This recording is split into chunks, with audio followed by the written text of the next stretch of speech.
silence is empty. Only the wind funnels through.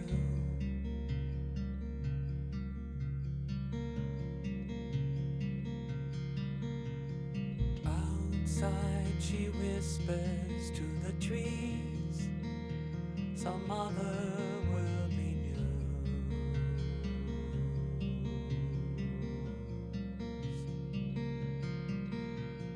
No, I can't complain today.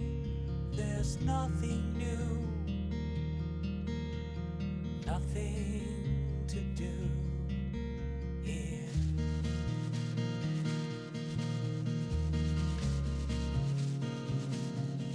Not for me. Life presents no plea.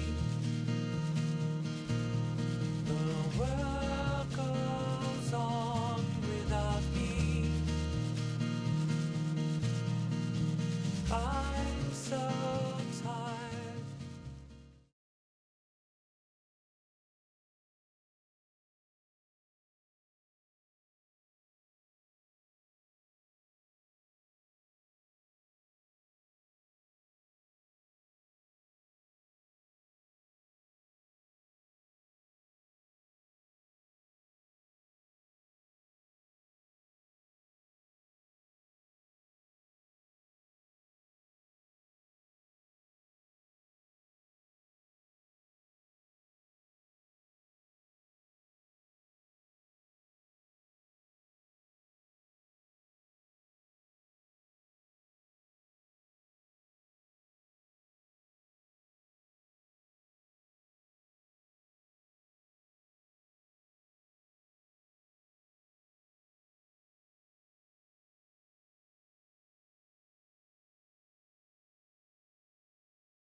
The world goes on without me.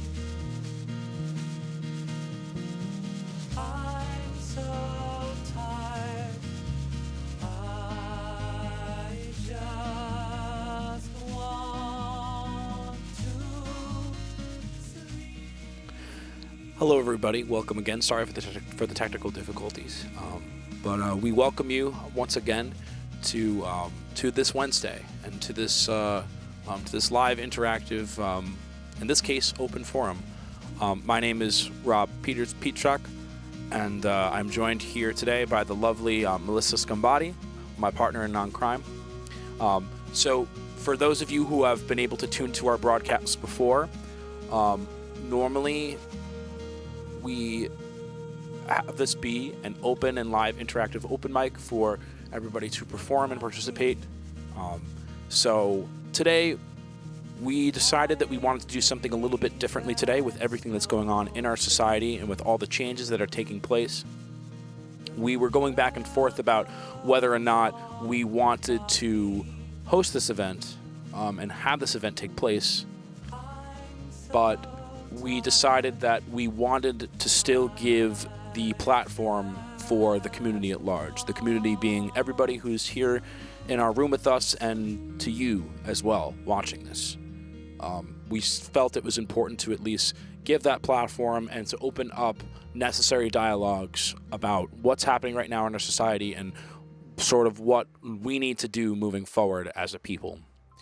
So I hope that you will join us in this quest and that you're able to take so kindly. This is a little bit of new territory for us, but at the very least, we're very, very proud and pleased to give this platform to you all. It's very much what VBT has strived to do and will continue to strive to do in any sort of time, whether it's in peace and chaos and war and in any kind of place.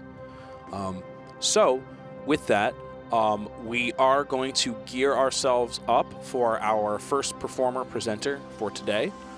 We are going to. Oh, thank you, Grey Ghost 85, for following. I appreciate that. Thank you. Yeah, certainly. If you really like what you're seeing here, if you're enjoying this broadcast, this channel, and everything that VBT has been doing, feel 100% free to like, follow, subscribe, anything that allows us to keep in contact and up to date. That's what we want from all of you. So we are going to take a quick break, but we will be right back with our first performer. So do not go anywhere. We will be right back. Oh, thank you. Thank you for following. We really appreciate that. Also, thank you for the shout out before. We appreciate that. We'll be right back.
Thanks everyone for tuning in tonight. As Rob said, we're doing things a little differently this evening. We wanted to provide a platform where we always provide a platform where people can come and express themselves, but we wanted to open the platform to people who maybe are not in the performance realm. Your words are no less valid just because you don't utilize poetry or music to express them. So if there's anybody that watches and wants to participate, please join in the live chat. If you're feeling incredibly passionate and you'd like to join us in the Zoom room, please shoot me a message and we can discuss that. And just thank you for being here. Thanks earlier for Rob for finding words when I didn't really have any, which is rare, but it does happen from time to time, and that's why we're a team, and that's why we're a community. So I'm really grateful to be part of this community, and art is important. And when art is hard, that's when art is really important. So I'm very grateful for all of you for coming out, for making art, for doing everything. We had a couple of people ask because of the fundraiser this past weekend if they could still donate to that cause. It is the Artist Relief Project, and they are supporting artists through this difficult time. And just because our fundraiser is over does not mean that they no longer need funds. They have over 55,000 applications to fund. So you can definitely continue to donate at tinyurl.com/ARP donation. And we're going to drop that link in the chat. And I'd like to pass the screen and the mic and the floor over to Jonathan Sherlin, who has a couple of pieces for us this evening. And then we're going to open up some dialogue with relation to those. So thank you, John, for starting us off tonight. Really quick before Jonathan gets started, Miss Melissa, because somebody in the chat, we had Grey Ghost 85 in the chat say, hi Mel, T says hi too. So just wanted to point that out. Thank you. Anyway, sorry to steal the thunder, Jonathan. But Okay. without further ado, Jonathan Charlin. Hi, thanks for still doing this today. Yeah, I think this is going to be really good for everybody. So first, I'd like to read something that I wrote last week for. I read this at my friend Richie Alexandro's mental health awareness open mic, and so here it goes again. Funny how I'm lightheaded telling this poem, scared, frightened, that I can't communicate, that I'm not completely resynced yet, that the connection may be lost in the ether still, and only a few packets are coming through. But I just don't care anymore. I need to get it down. I need to upload my thoughts to that big cloud in the sky and download some rain if need be. Sitting in apartments, crouching in the darkness, crying into glasses, speaking to mirrors, fighting with walls, increasing and sinking and dreaming and eating, listening to the same inspiring songs over and over and over and over. Do you remember there was a time when people on the street were walking hand in hand in hand? They used to talk about the weather, making plans together, days would last forever. Come to me, cover me, hold me, together we'll break these chains of love. Don't give up, don't give up. Oh, erasure, together we'll break these chains of love. I do remember a time, it was only about 2 or 3 months ago, weeks ago really, where I could touch you, where you could rest your head on my shoulder, where I could hold you close to me. And now my friends and family need to be sent 6 feet away or miles, or it doesn't matter how far, because at these times inches or yards feel like light years apart. I can't smell you. I can't feel your breath on my skin. I can't see the way your shoulders move when you talk about your exes. I see an upper torso on a screen, and that's all I can get. I see my friend stiff, head down, telling me that he wants me there with him, and I say no. And I don't know if he understands or perceives the pain behind that no. And no, I can't even say it's my no, just the no. And I don't understand it as much as he doesn't. But I do understand I need to say it because I live in proximity to others that I haven't the right to say yes at this time. And these are complicated sentences because they're complicated emotions. New emotions for generations who grew up with come together right now over me. And at the same time, these screens are bringing me synchronicity, bringing me messages, telling me that there is more to this than I can see, that there is a veil over my eyes. And when I look behind the curtain, I will see something I can't explain, but I will still fucking see it. I don't know what you believe. I don't know what I believe, but I can tell you what I feel. I can tell you what I see. I see the pain and suffering now. I see something after, too. I see someone there. Someone. It might not be me. It might not be you. But there will be someone. And they will be better. They will see and hear and feel and sense more than you and I can comprehend. And they will be the children of children. And they will be the parents of something even better, stronger, lighter. So let your mind wander and your fingers tingle. I'll let mine type for the time being. And I will dream of the better world to come. A world where we won't need to be reminded of the beauty we have in this world. A world where we will know our true potential. A world where we will explore and dance and hold each other close again. All right, that's the first one. Okay. I see a lot of quiet snaps. I appreciate it. All right, let's get to the second one. So this one I wrote today, and I've titled it Detachment. An innocent man is brutally murdered by others that are sworn to uphold law. But maybe whose law is the question that needs to be asked. Maybe it's the law you were raised to believe. Maybe it's just something you've come up with yourself. Or maybe you lied when you swore. One thing for sure is that your rage has echoed back at you throughout the country, throughout the world. People burn down a Domino's pizza for social justice. They also grab a few Xboxes and smartphones as well. So curfews are set, the disease spreads, hate transforms the disease to eat out our souls as well as our bodies, which leads to cops shooting rubber bullets at reporters, spraying mace in the eyes of pedestrians, which leads to cops tearing off their own gear to kneel and pray with protesters to declare peace and community, which leads to the president wishing to send out troops and just end it already. So we fear fascism, and we're indoors, and we're out there protesting, and we're getting sick, and your favorite store is smashed up and broken into, and your family isn't safe, and you're not safe, and the country isn't safe, and we wonder if anything anywhere was ever safe. And we pile on the fear, we pile on the hate, but then we pile on the love, and we pile on the hope, and we wonder which pile will be bigger in the end. And I've been dreaming of stepping through doors to other worlds, deeper worlds, darker worlds. And I come back with some clarity, some light, and I wake up looking forward to that big bowl of Cheerios and my first cup of coffee.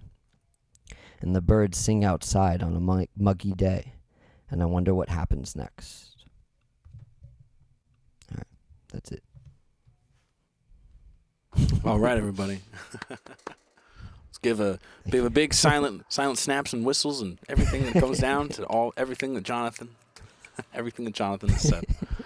We really appreciate that, Jonathan. You really, really do have such a beautiful way with words that really, really does take to the very beyond of nature itself. And we really, really appreciate all the times that you've come through to contribute to this, to everything that we've been building here into this open forum. I know that there's a lot of subjects that came about with the last poem that you had read. Trying to think of how to be able to speak this. I think something that really, really stood out to me was one of the lines where you had said, "And we wonder if anything anywhere was safe." Sort of going as to like the chaos of the time, you know. And that chaos of that time seems to come from like so many different angles, where it's, you know, the chaos of, you know, do we truly feel like those that are sworn to protect us are like truly protecting us, you know, or even just do we feel that the causes that we stand behind have the best intentions in mind? It's sort of coming at like a lot of different multifaceted areas and sort of contributing to like this overall feeling of chaosness. I don't know if chaosness is a word, but I don't know. I don't know if there is a word. Is there another word that kind of means that? I think just chaos for sure. Sometimes one of my favorite things to do is just to invent words. And then when people are like, I don't know if that's a word, I'm just like, well, it is now, because that's how all of language was invented. Yeah. Sort of basically. Like that, yeah, but sort of like that chaosness. That comes with a lot of those like different struggles that we're facing right now in our society, and it definitely really, really moved me. Yeah, I mean, I think kind of if I could quickly respond to what you just said, like something that I often remind myself or try to remind myself is that literally every authority all throughout history, they're all just people. They're all just people. I mean, and that helps in the sense of like when you think that there's a scary tyrant in charge, just remember he's not a monster. He's a person, and therefore he could bleed. He could be dethroned, all that. But also to remember to humanize things too. But yeah, it's just. Yeah, it kind of reminds me of like when you're a kid, you think that your parents, know everything and are in charge of shit. And then like when you become like 36 like I am, you realize, oh shit, they didn't know what they were doing either. So yeah. It's just kind of like sort of an illusion of control when really there's always some degree of chaos probably going on, Mm-hmm. Yeah, I definitely remember like growing up into the world, and we all kind of have this idea that like that this is like there's like a certain connotation that comes with like being an adult and like existing in an adult's world, and then you kind of get to the adult world and you realize how much things are and how many like different structures and different aspects of society are like run by like the seat of their pants, You know, like even things that like we take for granted, like just getting food in the morning, or like it wasn't until I like worked in retail that I started to kind of like see that like, oh, all of this like facade of like what it means to like be professional and like an adult, like how beneath the surface it may not necessarily hold that same kind of weight, and that there's the different structures within our society at the end of the day are still come from people, and it still comes from people creating people constructs of made from people themselves, and human beings not necessarily being fully evolved as much as maybe we would think that we'd like to be, makes those constructs fall to the wayside. And things can change, because people can change. That's the positive side of it, I feel like oftentimes most people are maybe born into this world thinking that the way things are now are the way it always has been, or the way that it always has to be. But I've seen just in my life just people that I've known that have been racist and or homophobic, and because of exposure to different ideas and to different kinds of people, they've changed. And so yeah, I mean, I think this kind of leads into something I might want to discuss later on, like we said, of like, is there ever a time for violence or not? But I feel like I just have to believe that people can change and without that, I see. I know we had somebody in our group that wanted to sort of add something to the discussion. Barbara, are you still there? Yeah. Oh, there you are. Yeah, I was just kind of thinking how I agree, like there's not maybe this one tyrant in charge, this one person. It's definitely a system though. Like I think it's it's systemic, and if we're gonna wait for maybe one person to change it, that's not really how systems change, right? Like it's ultimately it's gonna be the people coming together demanding that change and shifting that change together, because there really isn't one person in charge, and as long as we're all collectively accepting the status quo, because change is hard and it's like all like this that you're swimming in is white supremacy, then there's the people who benefit from that, like most of us on this call are not necessarily going to demand that change, because it benefits us, even if we don't realize it, and it's a status quo that we may not even think about needing to change until we see what's going on, and we listen to other lived experiences, and then collectively come together to make that change. I just wanted to kind of add that in there. Certainly, yeah. I mean, it always it kind of comes down to like the power of the group itself, and that the power of a collective will always be able to stand weight and hold more weight than the power of the individual. And the reason that any sort of individual is able to, or any movement is able to have power, comes from the power that we, the people, give to those movements, or give to those individuals, or give to those causes, or give to an organization. It comes down to whether we or not give those structures the power to be able to have that kind of power within themselves. And that comes down to even indifference, and even being indifferent in a way is giving power in some way, shape, or form. Because to be indifferent is to maybe not necessarily like when you don't. I guess maybe what I'm saying is when you don't speak out against something, or like you feel something but you kind of allow those that do wish to speak out to say something. Like a lot of times in our society, and within, especially in this internet age that we live in, that a lot of times the loudest voices are the ones that people only hear, and especially the ones that can get very inflamed and very passionate, are oftentimes can be the only voices that we hear. But oftentimes we don't hear the voice of the masses, and the voice of everybody that needs to be said with that. And and I think that remembering all of those voices together is so important. Kai, I think Kai said, Kai, are you still there? Yes, I Oh, am. there you I are. actually, on the subject of neutrality, I don't know if it's been stated yet. Let me get the exact quote up, because there's an extremely relevant quote from Eli Wiesel that pertains to literally the subject of indifference and lethargy to a topic like violence and injustice to a particular community. I see. All right, so while we get that up, just want to I feel like my mom raised me better than to forget this exact quote. Just want to open up to everybody in the group so everybody can see. This is our green room, doing green room things, and we're so happy to be able to bring all these people together, and for all of you to be able to join us in bringing various people together. Do you have the quote ready, Kai? I'm trying to find the exact.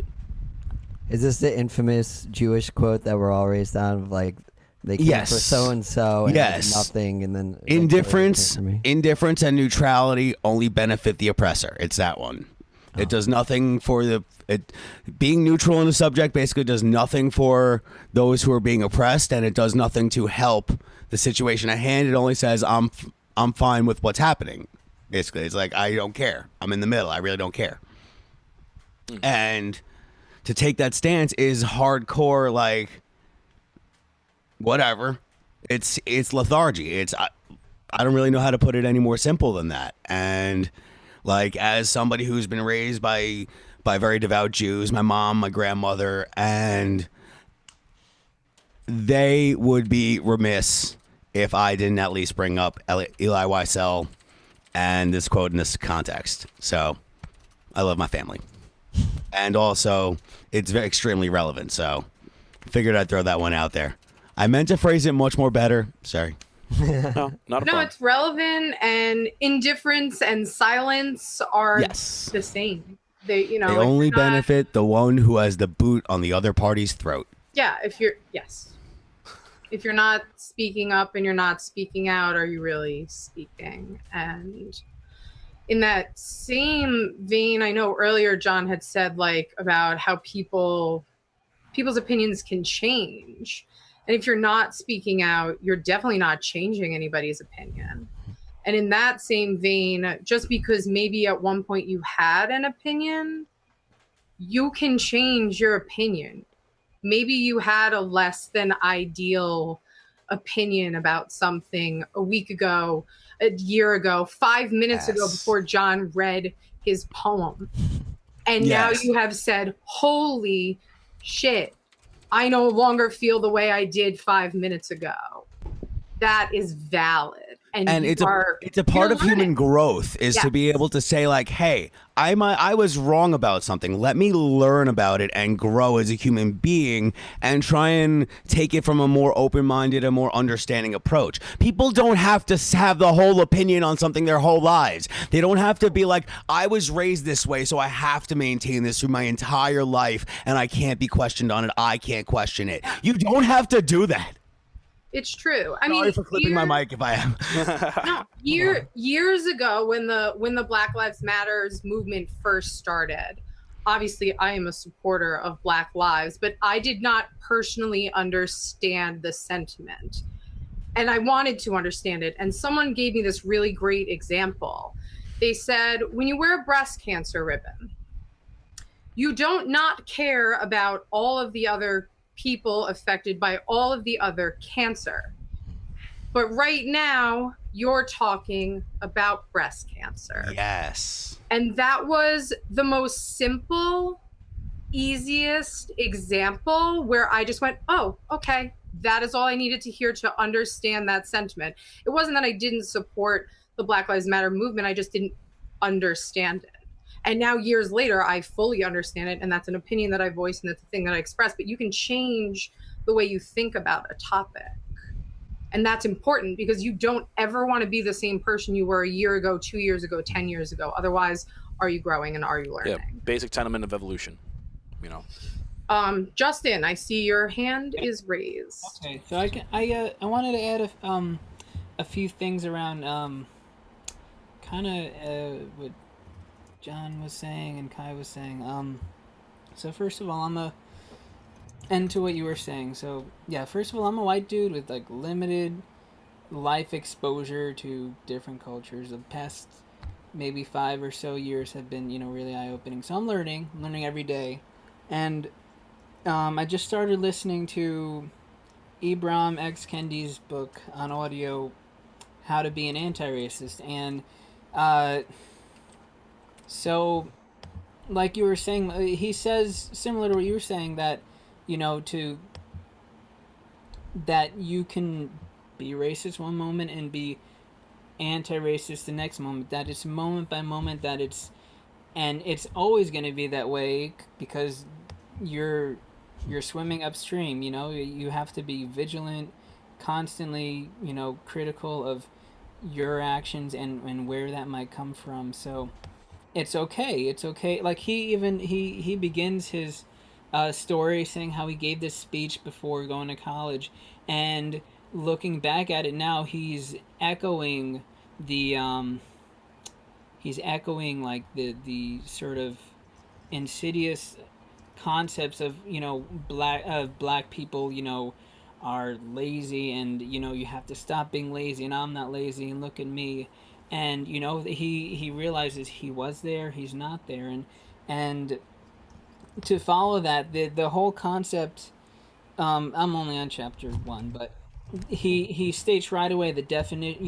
If you're not to not you can't not be racist, because if you're not racist, you're, well, what is it? You can't be neutral, because if you're neutral, you're like the Eli Wiesel quote.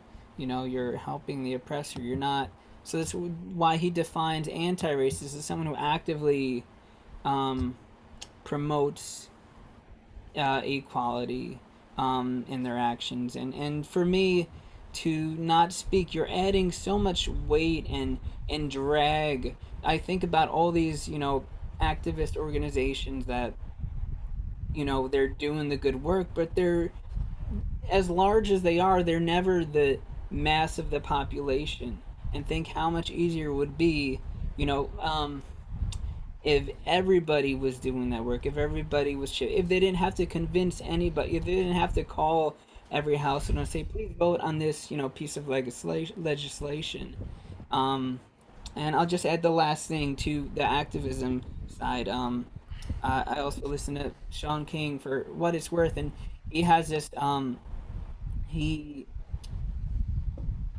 he likes to say that there's 30,000, micro systems in the criminal justice system in the United States. If you include every police department, every every district attorney, every prison, every if you add all those up together, and they all have, every judge, they all have their different, they're all elected, they're all funded, they all have different law. Every state has a different law, and all these, you need every person working to change every one of those microsystems, which is why I forget who said it, but yeah, it's not just one person that's going to change it. It's not just one, you know, it's not going to be a week. It's going to be a lifetime of working toward progress. I said it. Your wife. You're welcome. Yeah, Wayne wants to weigh in, and then I think, are we also going to go into... Go ahead, Wayne. Yeah, go ahead, Wayne. No, just to kind of agree with what Justin was saying, and I think Barbara mentioned it earlier, kind of the institutionalization of racism. I'm an educator, and one of my colleagues brought up the question of future professional development for teachers. We undergo professional development all of the time to improve our teaching strategies. And the question that was asked by my colleague was, okay, what are we going to do to, in the future, foster an increase in anti-racist pedagogy? How are we going to teach the teachers to then teach the students anti-racism? And just to speak to that institutionalization of racism, perhaps that's where it needs to start in the schools, because I thought about that question that he asked me, and my mind turned to two things. And one was a book that I share with, I'm a biology teacher, that I share with my students and I have them read, called The Immortal Life of Henrietta Lacks, which is an unbelievable book about a woman, a black woman in the 1950s living in Baltimore who had cancer, and her cells were taken from her when surgery was done, and the cells were grown in a lab without her knowledge, and she died, and her family did not know that her cells were growing in this lab. And all of these great vaccines and cancer research and medical research resulted from the research done on her cells that were taken from her body. And the family didn't find out about that until about 20 years later, and it brought about a big battle about just whose rights to those cells, whose are they, and the idea of informed consent. And everything that we know about our healthcare system kind of came out of a lot of the legislation surrounding these cells being taken from her body. And the second thing that it brought to my attention, I think, this conversation with a friend of mine, was the 1619 Project, which is when the New York Times last year, in August of 2019, commemorated or marked the 400th anniversary of the first 20 enslaved Africans that were brought across the Atlantic to Virginia, and how we perhaps need to reframe how we teach history in the schools to use the narrative of the fact that most of America's successes and exceptionalism that we tend to think of when we think of America, quote unquote exceptionalism, it really is seated in the beginnings of slavery in 1619, from our economy and industry, our electoral system, our inequalities in education and public health, and our legal system, and our penchant for violence, and how we deal with each other as Americans, and how all of this, we tend to think that America was founded in 1776, but it feels like those ideals were founded in 1619 when this kind of began. And sadly, not enough people are taught that, or even allowed to consider that reframing of how we teach our children about how this country works and how it was founded and upon whose shoulders it was founded. And so, I kind of agree with how Justin and Kai and Barbara have mentioned before, and it really speaks, I think, to Jonathan's poem, that all of this is kind of rooted in, if we want to turn it around and we want to change those 30,000 microsystems, let's start with the educational system. Yeah. And that's very, a lot of everything that we look at with these kinds of things, like, starts with education. It starts with, like, at the very root, and a lot of times, like, how people are educated and how people are grown and to understand how to act and what's appropriate, it starts from that very, very root. And so if we have the right things in place and the right systems in place and the right perspectives in place to have those roots that people have, not necessarily take these windings into these like darker parts of, like, our hearts or parts of our society, then that is one of the things that can actually allow, like, change to start to happen, and, like, true and actual real and physical change. And the right support systems in place as well. Definitely. Okay, so I think I just want to open it up. Does anybody have anything else to say before we continue? Barbara? I actually have a couple points. I could stretch them out and disperse them over the course of the cast, though. One of the one of the things I do want to say, like just on the topic, like very relevant to the like immediate literal things that are happening in terms of like the protests, the riots happening all across the country. And I've been seeing a lot of people say things like, you got to protest peacefully. Like, you can't expect, like, there's a lot of nuance going on to what's going on with the protests and how the police are responding to it. And the whole discourse of violent protests or like direct action, as I prefer to call it, because it's not always violent per se. Sometimes it's just getting in people's face and be like, yo, you need to do something now. And like just standing there with a sign and like standing in your like designated location, peaceful protest. Like sometimes you got to be more direct than following the rules for how you're allowed to protest. For example, and this is a very loaded example, and it does cross the lines of race, and also it crosses the lines of, I'm going to point to my flags back there. I would not be able to hang these flags back here if it was not for Marsha P. Johnson and all the other ladies at the Stonewall Inn on June 28th of 1969, one of the most important days in LGBTQ plus history.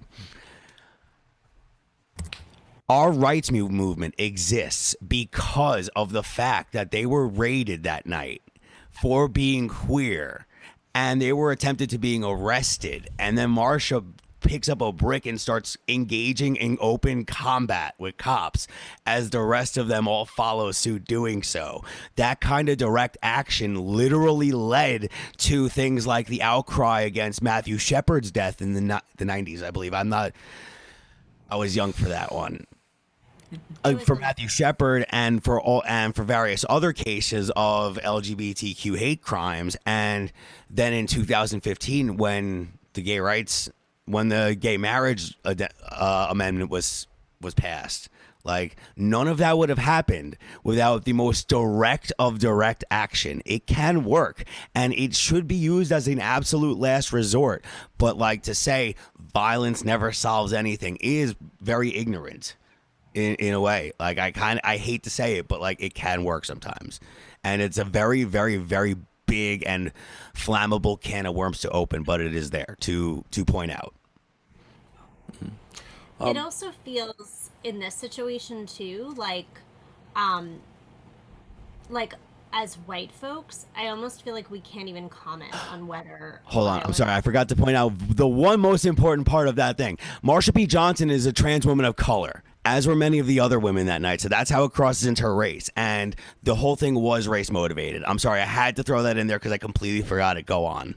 No, I'm glad you did. I Yeah. just meant to point out, like, in terms of using violence, I feel like as a white woman, I don't feel comfortable even commenting on whether it's appropriate to use violence in this situation, just because I haven't suffered. That's a very good point to bring up. I definitely feel the same way. Right? I definitely Like feel that, similar. that this 'Cause, like, trans woman of color, experienced as well, right? Like, it's yes, almost protect trans women of color. They are black they trans are women. one of the most marginalized groups in this country. Is trans women of color. Please, for the love of God, everybody, be aware of that. Go on. Yeah. Sorry, I keep interrupting. I'm so sorry. No, it's I'm so okay. sorry. Stuff. But I don't think that after centuries of oppression and white supremacy and dealing with that I could even comment on whether it's appropriate violence or not, just because I haven't suffered that sort of day-to-day oppression, right? And my ancestors as well. So it's and I say that as a Jewish person because whose family perished in the Holocaust, but I can also, living in the US right now, hide that fact under my white skin, right? So that's a whole other thing, but I'm talking about specifically Black folks being able to whether commenting on the appropriateness of them using violence, of those folks using violence in this situation. But I just wanted to comment really quickly to Wayne's point, is that if anyone has not gone to the African American Museum in DC, it is so amazing and worth it. and it is like life changing. And you walk in there, and they have someone who kind of like is the gateway into the museum, who basically is like, prepare yourself, right? Like they have a like someone who right after they take your ticket, is their job is to stand there and kind of get you excited, but also like ready for that deep excavation of what you're gonna witness. And they say, they're like, this is gonna fuck shit up when you go through this museum, and you better be ready for it, because what you're gonna experience is really firsthand the acknowledgement that slaves built this country, and that American history is slave history, and that you cannot separate American history from the history of slavery. And just like Wayne mentioned, like the foundation of our country was built on the backs of slavery.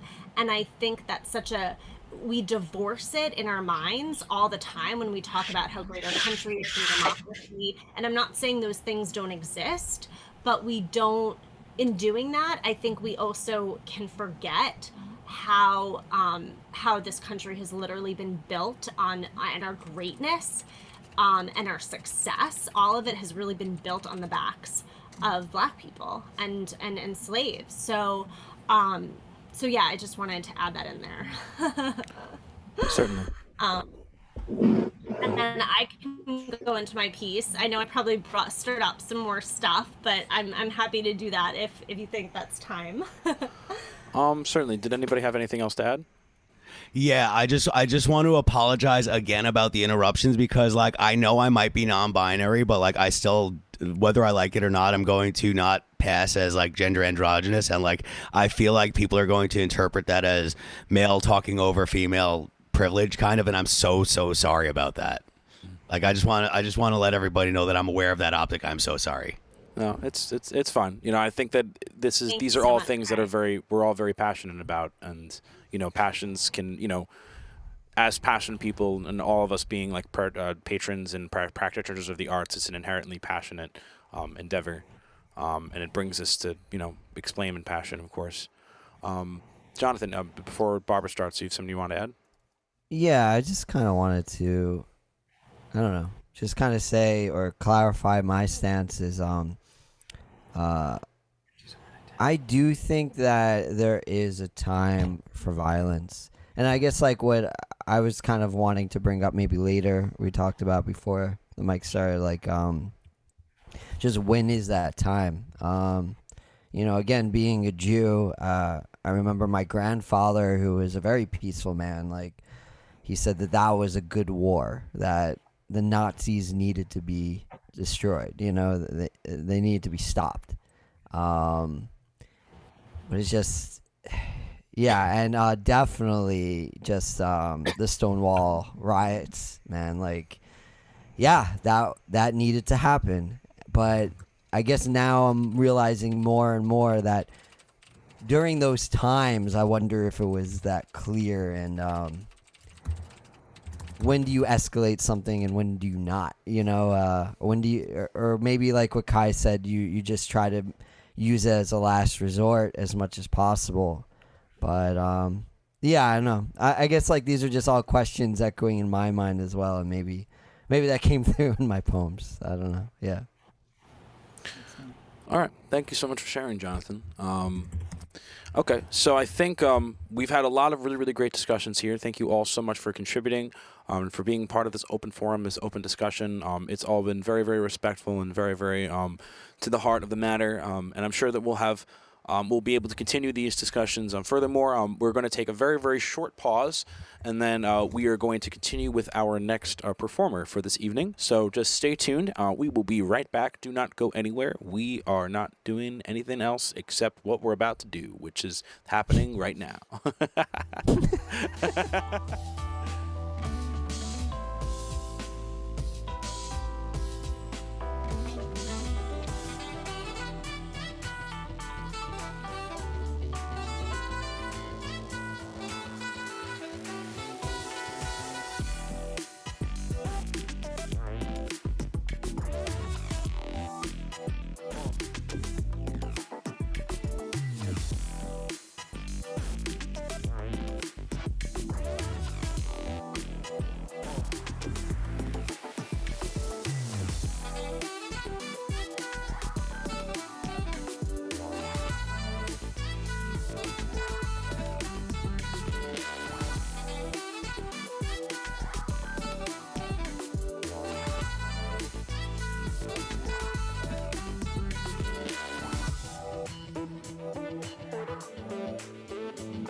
Hey everyone, thank you for tuning in across all the platforms, for the responses in the chat, for our beautiful members of it's not really green room today, I guess it's just the room. It's been really the room. It's been really great to be able to provide this space. When VBT started, we just wanted a space for our community to come together, and it means a lot to be able to provide this for you. And I hope that you're all, feeling our appreciation for your being here and speaking out for and against things that are important. So thank you for being here. And I'm very proud to introduce my very good friend and someone who is always speaking out. Barbara Joy is going to grace us with some of her beautiful words, and then we're going to open up a dialogue about those. If you're watching in the chat, please feel free to respectfully interact and respond, and shoot us a message if you think you'd like to join us in here as well. So go ahead, Barbara Joy. Thank you so much. I have one poem, and it's called Prayer. Our Mother, how we need you now most of all in this bloody hell of now, the now of centuries past, where you've been burned, buried, and looted. Your bounty has grown up through the muck, through the muck, even as you've been shackled, beaten, enslaved, raped, policed, imprisoned. Your time has been owned, squeezing production out of every last drop of 9 to 5 till we can't breathe, till we've set fire to your atmosphere. Mother, we need your most powerful forces. Give us the best weapons you've got. All the peacemaking wails of education, nutrition, and opportunity. Mother, the world is so afraid of you, natural, wild, and starving for equality. Thank you. Thank you, Barbara, for sharing that. Interesting, mother. Could you sort of go into a little bit, because a mother seems to be something that has like a couple of different connotations. Would you be able to kind of go into sort of what that means to you and like for you and within the work itself and within how it relates to right now?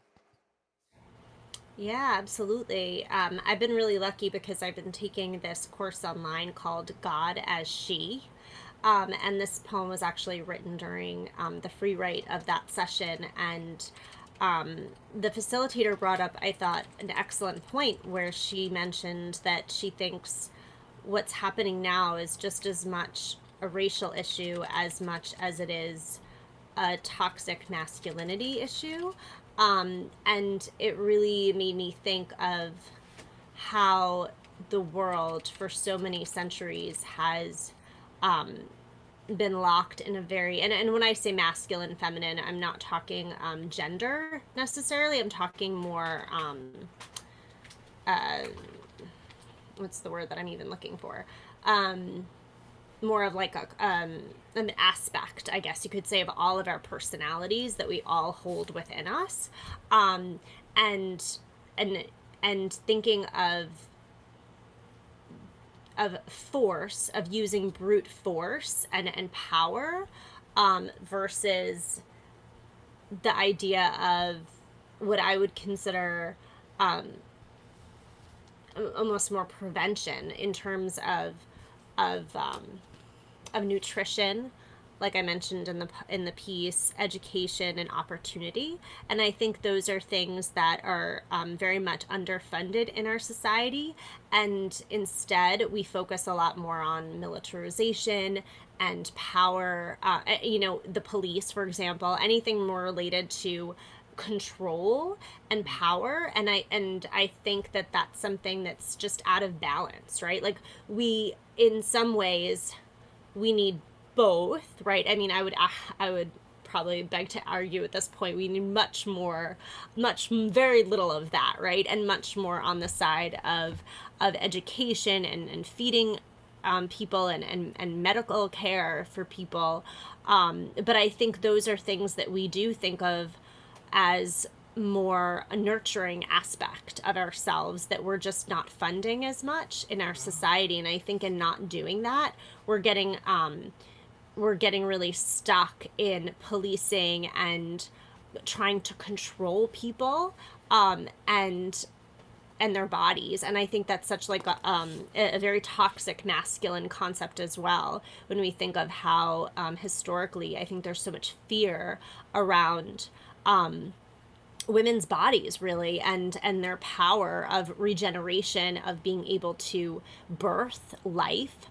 And how even when we look at Mother Nature, right, like what we could call Mother Nature, and our atmosphere, right, I mentioned the atmosphere, our actual world, our literal earth, right, is burning, because we've really taken control and kind of and more pillaged our earth, instead of lived in cooperation um, and and live in a way that's more symbiotic, rather than trying to exert force and control over our earth. Hopefully that makes sense and is a little more explanatory.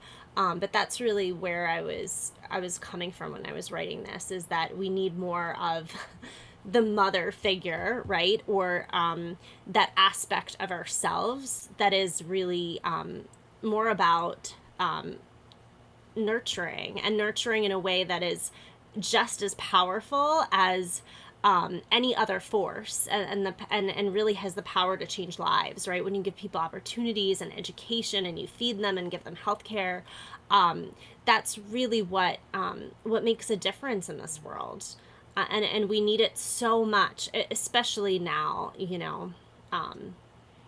so. Yeah, I almost feel like I definitely can resonate a lot with what you're saying about like that toxic, about especially about like toxic masculinity. And it's sort of been always a very unfortunate aspect of American society, that sort of this idea of like control and sort of like controlling and being overbearing, and sort of being able to like achieve what we want through like through, I guess, like force and or drive, maybe, if it's not to say it's used negatively. It's something that sort of it's one of the underlying factors that allowed America to be what it is today. And a lot of that can kind of even be traced back directly to the groups of people that came across to America in its inception. This is a point that I usually bring across a lot whenever I'm trying to have discussions with people with regards to like the inner workings of American culture, and the inner and sort of the why America is the way that it is. And a lot of it has to do with sort of like the people that came over to America, which were like, a lot of, ultra conservative religious movements that were escaping Europe. A lot of very like corporate or very like capitalist minded like perspectives and people that wanted to, push that capitalist mindset. Then you have a lot of people that were more like libertarian minded, that wanted to sort of, start a new way, start a new life, start over in this new land that is America. And that's where you have all those like pioneers and all the people that kind of did all the homesteading and took land from the natives and all that kind of stuff. So the way that the country was kind of conceived, it sort of was the breeding ground for a lot of those more like toxic masculine ideologies and like ways of thinking and ways of interacting within American society. And it's one of the things that has, maybe in some ways has allowed America to have strength or dominance within the world, or in its ability to be a superpower or an economic power or whatever else you may have but it's also, on the other hand of it, there's been this deficit of not putting a lot of weight behind the forces within this world and within our culture that would be nurturing forces, whether that's being able to nurture the minds of the generations that are coming up through education, whether it's providing a safety net for people that are downtrodden, or even just having a culture where it's that's something that exists within the culture itself. I know there are people that are against the social safety net that I've spoken with, and those people, and the perspective usually comes from, whenever you're against the social safety net, is, oh, but there are other aspects of our society that are designed to sort of, serve that role of being a safety net for people, such as charitable work, the church, the church at large, that a lot of people have that perspective that that's sort of where those needs will be met, and then therefore it doesn't need to come from the government, which is ineffective or inefficient. And not to say that that's a wrong thing to say. There's some validity to at least holding that opinion, but at the same time, though, that that doesn't mean that we shouldn't be striving for that those motherly forces within our culture, and for that to be part of our culture, because that is what will nurture us. We can't just exist in a society of take, me, because that's not how that's not how our species is going to be able to evolve, and it's not going to be a way for us to be able to have society change and to be made for the better. Does anybody else? Oh, yes, you can respond. I Barbara. just, Sure. yeah, I was just going to clarify because I didn't really touch on the race piece and as much in my explanation. But when I talk about education and opportunity in healthcare, I'm very much talking about it in a racial way, meaning that is one of the things that I know is being asked for right here on Long Island. And forgive me, I'd have to look up which, and I know it's probably more than one school district, but right in Nassau County, I mean, they've been fighting for the money that's owed to their school district from the state for years. And it's a poor, mostly black school district. And that's what happens is that the way that we fund education in our society right now is built to really support and segregate white folks from black folks, and not only are we criminalizing black bodies, but we're also we're not giving them the opportunity and the education that they deserve in those communities that are segregated and heavily populated. So that is very much embedded in what I was thinking about. I mean, I definitely also used like I Can't Breathe and and Mother. We know that George Floyd cried out for his mother, but I feel like those things are very much, that nurturing force is very much what actually we need to be providing to our black brothers and sisters, and people of color, really, who are not having those same opportunities in certain neighborhoods. So I just wanted to point that out. And then in terms of our society and just not even our land and our earth being the destruction that is happening, with our climate crisis right now is so, I think it's so part of this idea that we can control the land and control nature. And I think that has stemmed from this real fear of what, of this like feminine principle that is not really controllable, right? Like I think there's this sense when it comes to more of the masculine perspective of reason and science and all these things that are really also very important, right? We need both versus like the more intuition of this feminine archetype. But the reality is, like, no matter how much reason and science you use to try to figure out how, like, we're born into this world and how, like, the earth works, ultimately it's, like, uncontrollable and wild, right? Like, I use the word wild in there. Like, we actually can't really tame Mother Nature. And I think that is ultimately, from the beginning of time, this real fear and real... this really strikes fear in the hearts of all of us, and I think that's why this dominant power struggle has come up over the centuries of trying to control what we and understand what we really can't control. Yeah, so I just wanted to add that in there. Thank you. Certainly, You certainly. muted. Oh. Oh, it's okay. So I know that Kai had wanted to say something, and then we have Jonathan up next. So Kai, you said you had something to add. Hopefully I don't get too deep and too chatty with it, but I also do just want to add also to construct on both of your points. A lot of what's happened now with global warming and environmental destruction and even economic inequality as it pertains to not only class, but also to race and the way that it's treated with like how corporations, how different profiteers are able to like siphon all this money out of the economy and like just hoard it by storing it offshore, etc. There's this misconception in capitalism in general that that infinite growth is the goal of every business in capitalism. Infinite growth is the goal, and that's not possible. When there's infinite space, finite space, finite amount of people, and most importantly, finite amount of money and resources to be able to take. And there's a certain balance that once you take a certain amount, you're hurting everything. And capitalism loses sight of this, and it affects all classes. And in this instance, we're seeing it come out in race. How, like, before I lose my breath.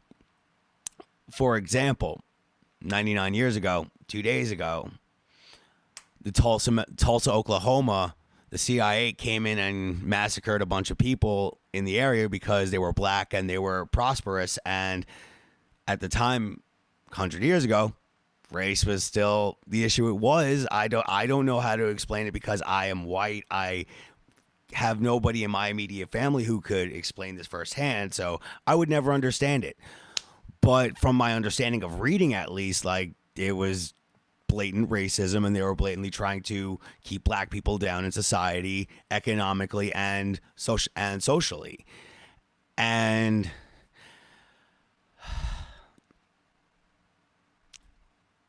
running out of breath. Sorry. It goes into finite resources. There's only so much that you could take before you're just blatantly killing whatever it is you're taking from, whether it be the planet, whether it be a specific community, whether it be a country, etc. There's a finite amount that you could take from something, and our system has no grasp of that. Oh, yes, certainly. And cadence, yes. Of course. And we need rest. I'm sorry, I keep remembering things, but I'll just add that too, is this concept of rest and Mother Nature and like needing rest and the earth needing rest. We see so much has been revitalized just in this short time of people using less resources and energy. And that is also a concept that is considered more of a feminine concept, right?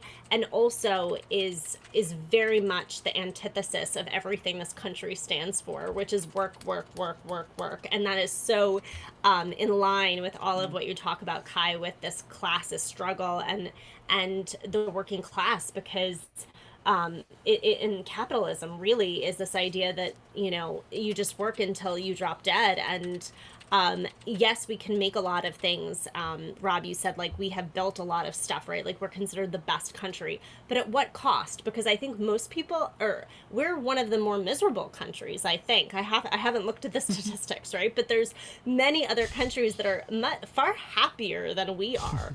So at what cost are we even like for what point, right? Like and so I'll leave it at that, and so others can chime in. I also just want to clarify. I started to get to why I brought up the Tulsa massacre, and then I kind of like veered back into it because I realized I was tangenting from the other point I was making. Along with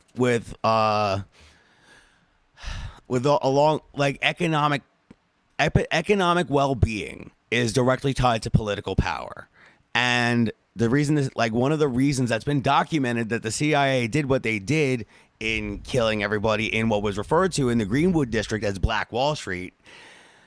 They did it because they knew that if the black community in America was able to become financially powerful in itself as a community, they'd be able to get political influence. And I mean, that's not good for white people, especially the ones who are in the government and racist as hell. So what do? They deliberately stomp on them and seize their assets because, hey, that's stuff for the government to take. And now they're taking from a community that they're deliberate to a point where not only deliberately hurting it, but they're massacring them. And that attitude persists today, and it's gone on through things like redlining and loan application discrimination and like countless issues, like even in education with the need for affirmative action to begin with. The fact that affirmative action was needed to begin with is an example of this.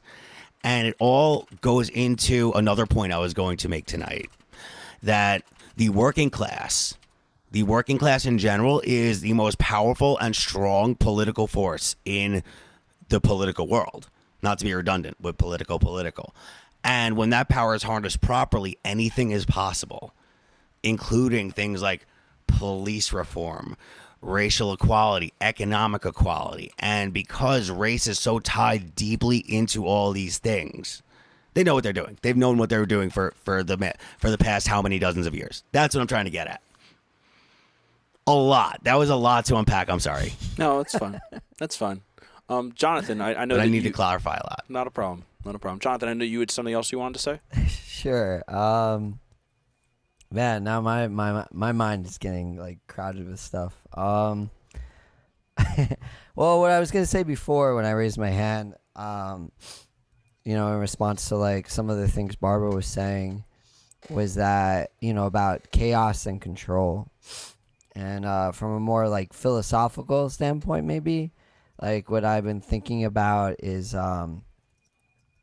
maybe the world really is just chaos, and it's humans that create control, in the sense that that's the only way we could perceive things, that we're constantly stalled by maybe our own limitations of our minds, of we could only really understand, or not only, but I mean, like, for the most part, our society, or at least our modern society, understands things in a logical way, in causality, and basically, I guess what I'm trying to say is that there's a lot of debates in philosophy of whether we live in an objective world or a subjective world, but I kind of lean more into that maybe there's an objective world, but either way we can only see it subjectively, and therefore if people do change their minds, if you could get the masses, kind of like what Kai was saying, to believe things a different way, then you're literally changing the world. On the other hand, like something else, or maybe not the other hand, but something else that kind of went through my mind is people that know me know that I really looked up to my grandfather, and he gave me tons of advice in my life. One thing I remember, though, is he taught me, or tried to teach me, to hit back first, he would say. That if you know someone's going to hit you, you hit them first. And I kind of been thinking, how does that play into this too, Again, I guess I'm just posing more questions than statements. But yeah, these are things coming to my mind. Well, I sometimes think that's what makes a good dialogue. It's dialogue. It's not sit and listen and move on to the next topic. Questions are important, and that's why we're doing what we're doing. So, did anybody have any like last closing remarks? Because I do want to move on to our next presenter performer, Kendra. Yeah, what do you got? Let's see if we can just hear you well. Your other platform is muted. I don't know which one your audio is coming through. It's coming from the other one. Okay. Yeah, you have to mute it on the. There you go. There we go. Myself, it's a whole process because I also have to turn on the mics and stuff. It's all good. Anyway, I just wanted to say back to everything about when we address the concept of femininity and everything.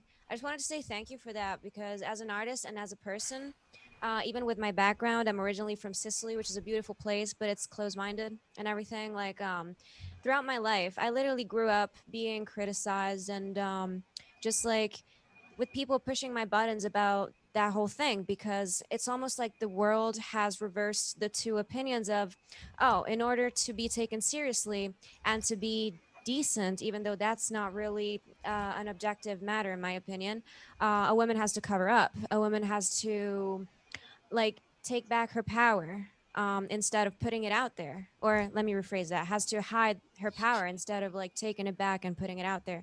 So I just wanted to say that that was a really good concept that like almost like feeds into like everything that's going on in the world. Like racism is a big problem, and the earth has like so much that is wrong with it that needs to be changed in order for everything to be in harmony. So I feel like the concept of equality, as I'm then going to like talk more about when it's my turn and I can read my thing, but like I feel like it has to start, just like everything that we've said, not only in schools but also with people's mindsets. Because if we can accept equality in all areas, which means race, gender, social status, everything, then that's when we can truly make a change. So I was kind of like, pondering about everything that has been said. And I was just like, I'm really, I'm really inspired by all this. And I feel like, um, you know, we're artists, obviously. So we are open minded, we are beautiful. And not everyone is that delicate with their thoughts and their opinions in life. But like if everyone could think like everything that we kind of put together right now, that would be like one sure way to like, make a change slowly but surely. So anyway, that's what I wanted to say. Yeah, great. Thank you so much, Kendra. I think, are we slipping? Do we have anybody else? We're going to slip to a pause screen and, oh, Yeah, no, let's do that. Yes. okay. Okay, so we will be right back with our next performer for the evening. Thank you all so much for such a great and already such a productive dialogue on everybody in all respects. We will be right back with our next performer. Do not go anywhere because we are right here, and therefore so should you.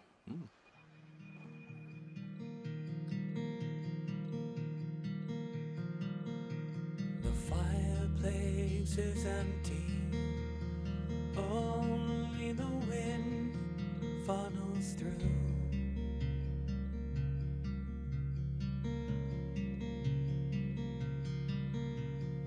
Outside she whispers to the trees some other worldly news.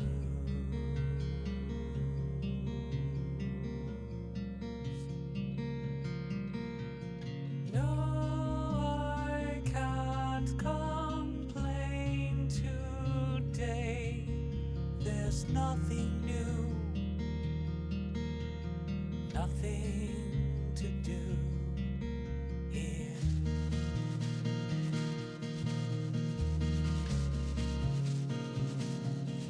Not for me. Life presents no plea. The world goes on without me. I'm so tired. I just want to sleep.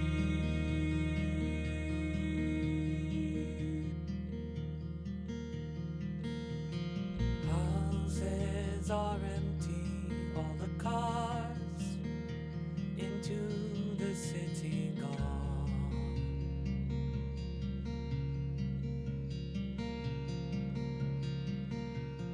No second thought is given to the endless carrying on.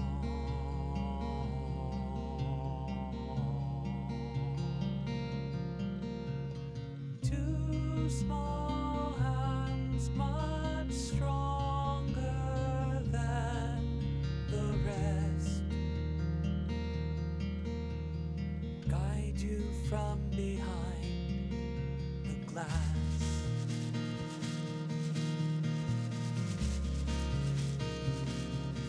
But not me. Life presents no plea. The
Hello again, everybody. In case you don't recognize me, once again, my name is Rob Pietrak. My face is very cold right now because my beard is gone as a result of the fundraiser. Once again, thank you all so much for raising $5,000 for the Artist Relief Project this last Sunday. We could not be more proud of everybody's engagement within the community, within everything that everybody's been doing for VBT, with VBT, as VBT, and, you know, to be able to have such a large and ever-expanding family really, really does mean so much to us, and we really appreciate all of your support.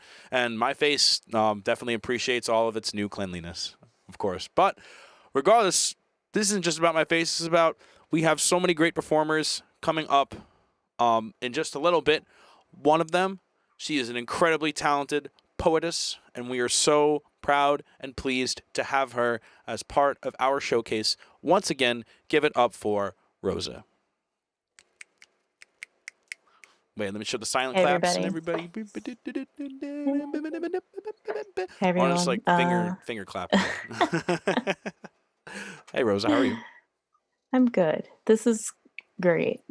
I just want to say that, and I appreciate that everybody is. It just feels good from a little past week or so of a lot of pent up emotion.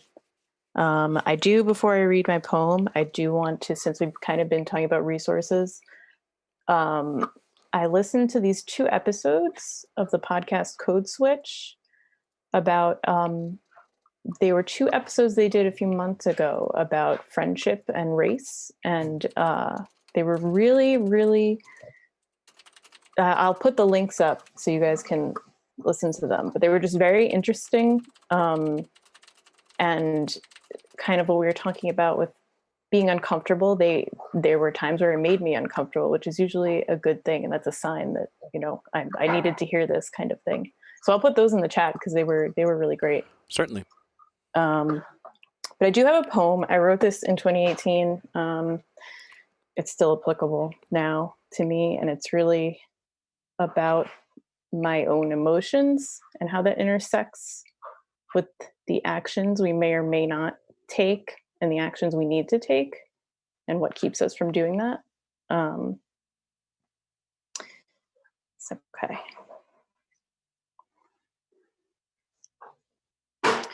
My anger feels like a pale, eyeless worm living on the sea floor with no evolutionary drive, with none of that bright blood that moves limbs and lips, not a mote of motivation, solidly defunct. I'm sorry. But lately, peace is smelling like an old, rotten whale that, after so much time in the bright blue, has now sunk to these murky depths, a myth.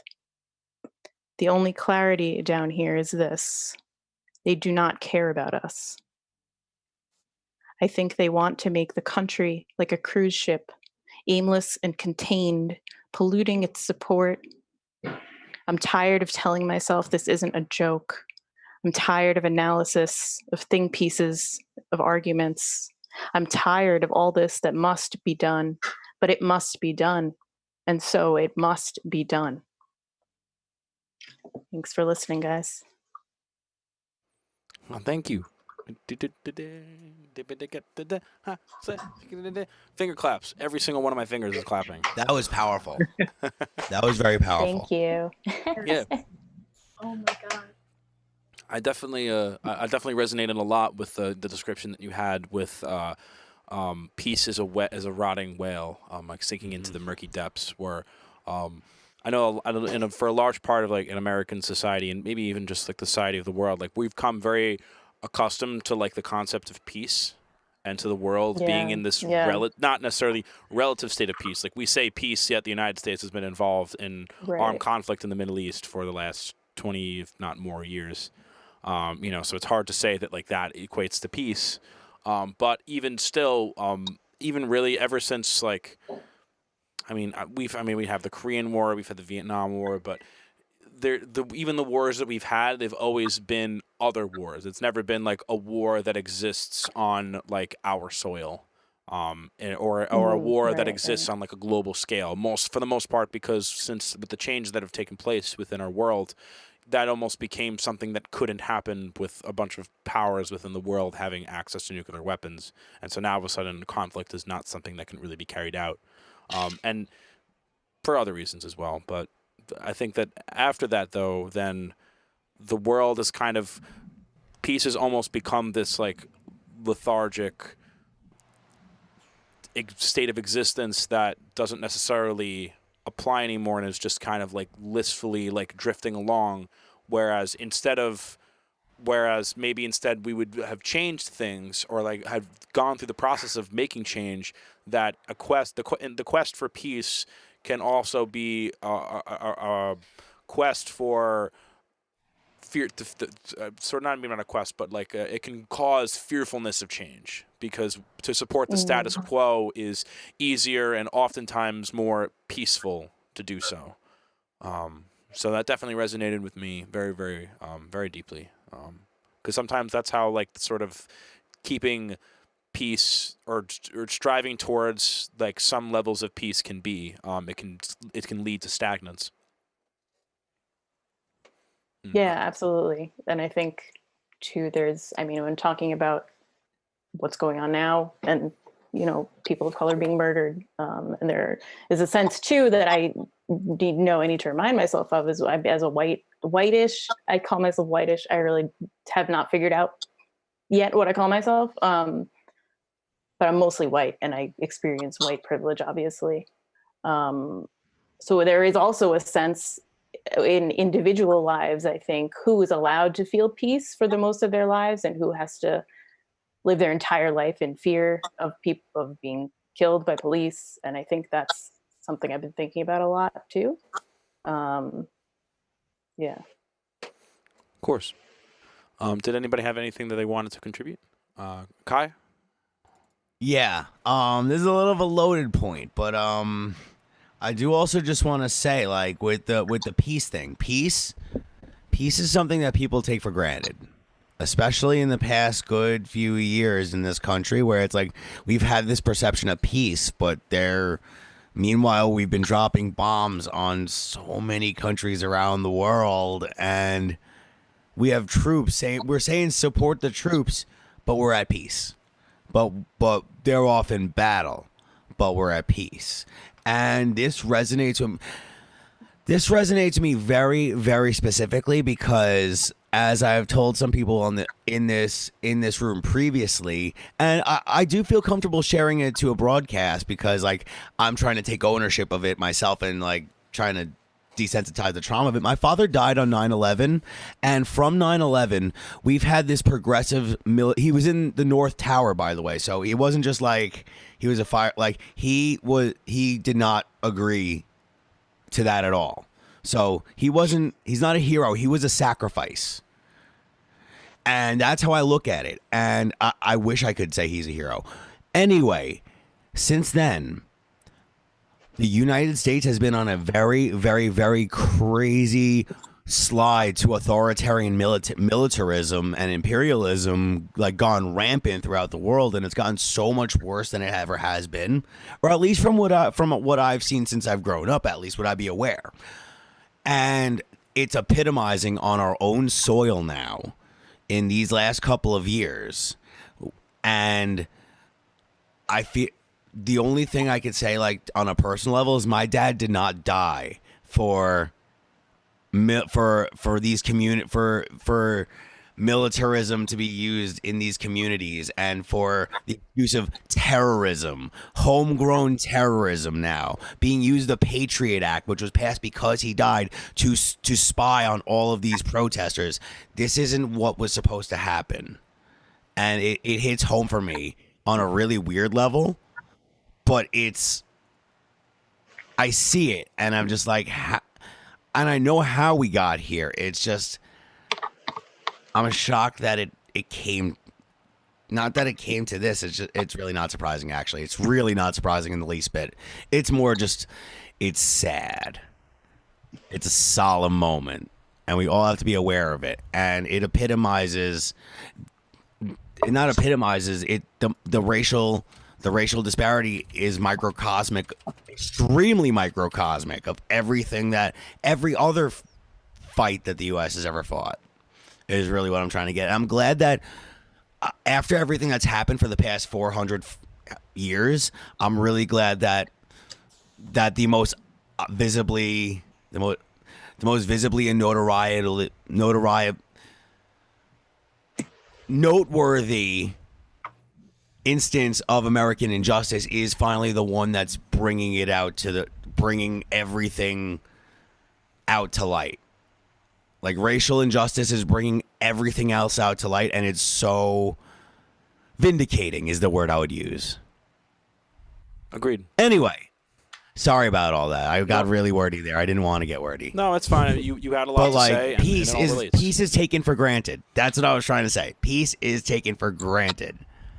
And that whole metaphor of the whale sinking into the ocean, it brought all of that back into me. And it was like, yeah, no, you're absolutely right. A lot of words to say you're right. Certainly. But you are right. Brian, I know you had your hand raised before. Do you want to add something? Yeah, I just wanted to touch on kind of what, I mean, there's been a lot talked about. I mean, I think everybody sitting here probably could, comment for God knows how much time on every thought that's been said, because there's so much there. But what Rosa had mentioned about, kind of like who gets to feel peace. It's interesting that there's a friend of mine that I'm thinking of that he had a statement. He's a social worker that he says that as a social worker to do his job, he takes on a willingness to be disturbed. And it is really like this being willing to have the kinds of conversations that we're having, even if they're not coming out perfectly, sitting through that uncomfortability together and fumbling through them, even if they're not done perfectly, is the important part. And it's just been an interesting thing to look at even, and again, I'm kind of jumping around. I'm sorry for being all over the place, but just thinking in regards to kind of like the history of our country and stuff, like Wayne was touching on before with the school system. I remember being a little kid and like thinking in terms of like, I remember at one point in like a history class, we had learned like about, China having like textbooks with propaganda in them, and I remember being like, wow, that must be terrifying to grow up with a textbook that's not accurate, as a kid. And it's like, when you confront what we were taught Totally. with, it was the same thing, and like having those conversations and kind of, it's interesting how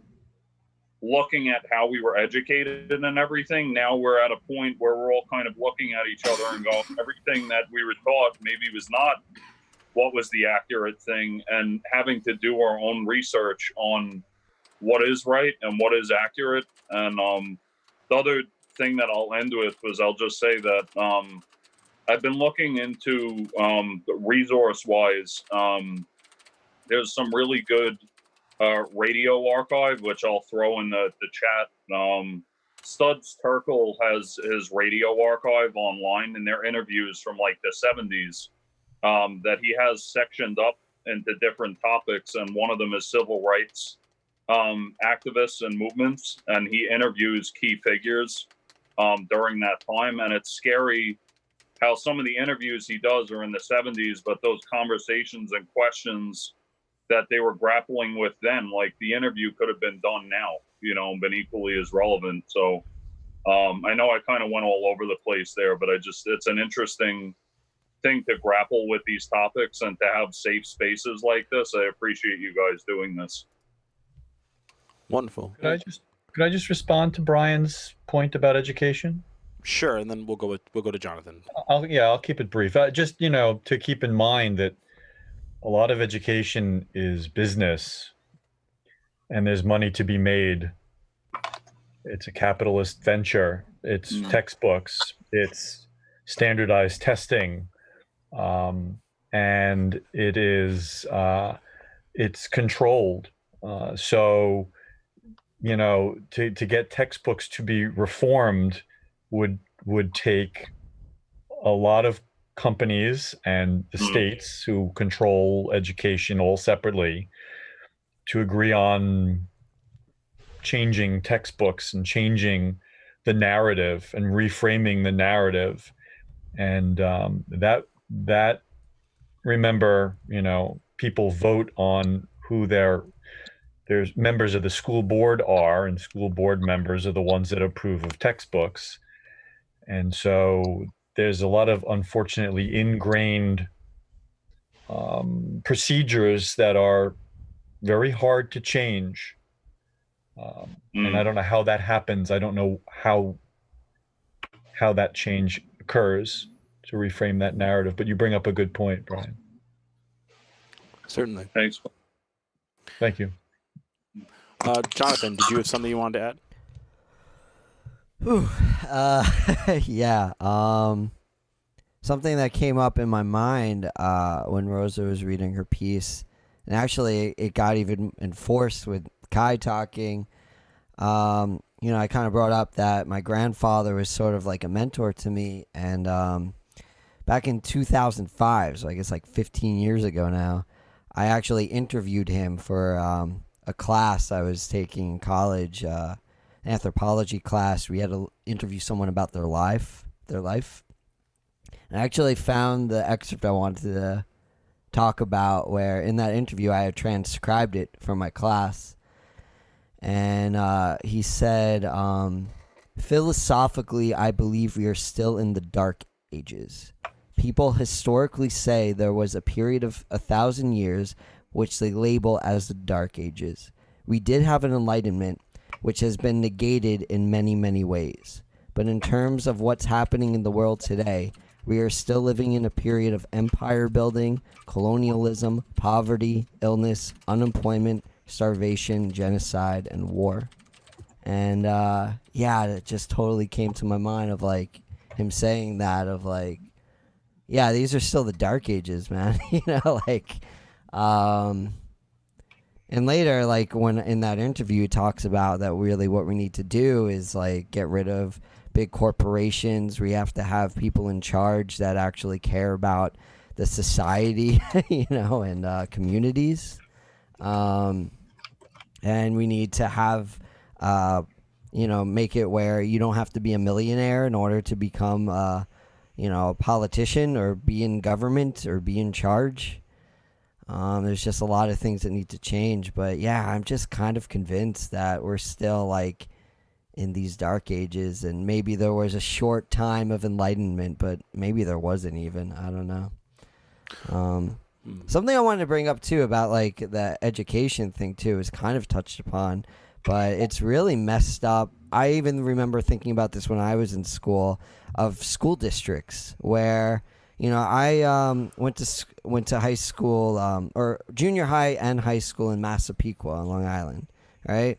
And so Massapequa Junior High School, when I went there, it was called Burner. I think it's called something else now, but it was right across the street from Amityville, which was primarily, more ethnically diverse and had more black people. And if you lived right across the street from this school, you weren't allowed to go to that school, which was so much of a better school than the Amityville's junior high. And it's just so messed up that, like, I think that that's part of it. Like, in my school, when I went to high school, I think there was, like, one black kid and, like, 2 Asian people. And, like, that has a big deal to do with it, too, that you need more diversity of students, not just of faculty, but of students. That's how it's exposure to different beliefs and different kinds of people that really open people's minds, Mm-hmm. I got really passionate there just now. We appreciate the passion. Yeah. Thumbs up for passion across the board, everybody. All So the I hard- wonder if there's a way of restructuring that where these school districts are fucking bullshit. Like it's ridiculous, Who draws those lines? Exactly, and they're constantly changing too. Or Like, the it's gerrymandered. ridiculous. Or The real question is, what color are the lines? And the color. Yeah. I think Bree has something to add. Yeah, Oh, Bree's yes. really Oh, good. yes. Okay. So for those of you who follow me on Facebook, there's a really simple video I can post it in the comments. And it talks about systemic racism and redlining. And a big part of redlining is what Jonathan was talking about with the school districts and with neighborhoods. So, and it's super complex, so I'm not going to go through the whole 5-minute video. But one way of solving the school crisis would be if you stopped taking money for education out of property taxes and you had more put into it from the federal government or the state governments, so that everybody gets equal, or at least enough to subsist on. So the issue right now is that you'll have a neighborhood that maybe does not inherently have as much wealth, which I can go into more, but I'm going to try to keep it succinct. But yeah, if you took a general neutral party and distributed those funds equally, as opposed to taking from the property taxes, and making it so that if one neighborhood is wealthier than the other, they get more extracurricular activities or extra tutoring or better textbooks. In that way, you could start people off on a level playing field. So that's, I'm gonna keep it succinct. Of course. All right. So we've had a lot of really, really great dialogue with across the board with everybody. Before we move on to our next performer, is there anything else that anybody else wanted to contribute? Opening up. Okay. So then I think with that, we are going to move on to our next performer for this evening. So for those of you watching, thank you all for joining us. We are VBT Live. We're so happy to be able to give a forum to our community to be able to have these kinds of dialogues and to be able to share amongst each other the different ideas that we have and the different ways of which we can uplift each other. We're going to take a short pause, and then we will be right back with more performances and more music. So we hope that you will join us for that. Stay tuned.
Hello again, everybody. Everybody have fun tonight, or whatever, however the song goes. But once again, we are VBT. We are here having an open forum, open dialogue discussion about things of which we feel like we need to be said. And our next presenter, oh, we already have it. Everybody, Wang Chung tonight. Thank you for someone. Thank you, Restless, there in the chat, finishing that out for us. Really, really neat.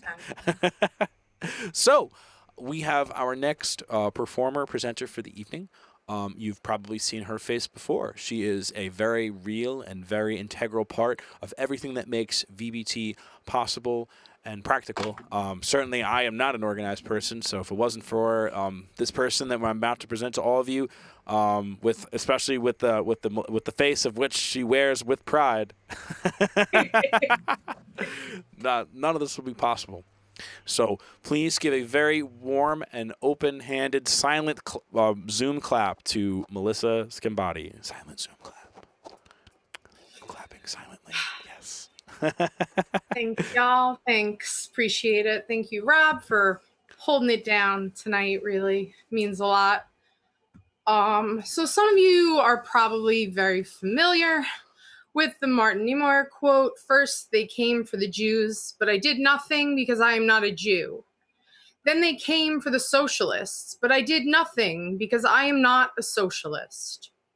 Then they came for the Catholics, but I did nothing because I am not a Catholic. Finally, they came for me, but by then there was no one left to help me." So this piece is very much related to that. I'm going to do my best to get through it. And if you tuned in on Sunday to the fundraiser, you might have seen me perform this. So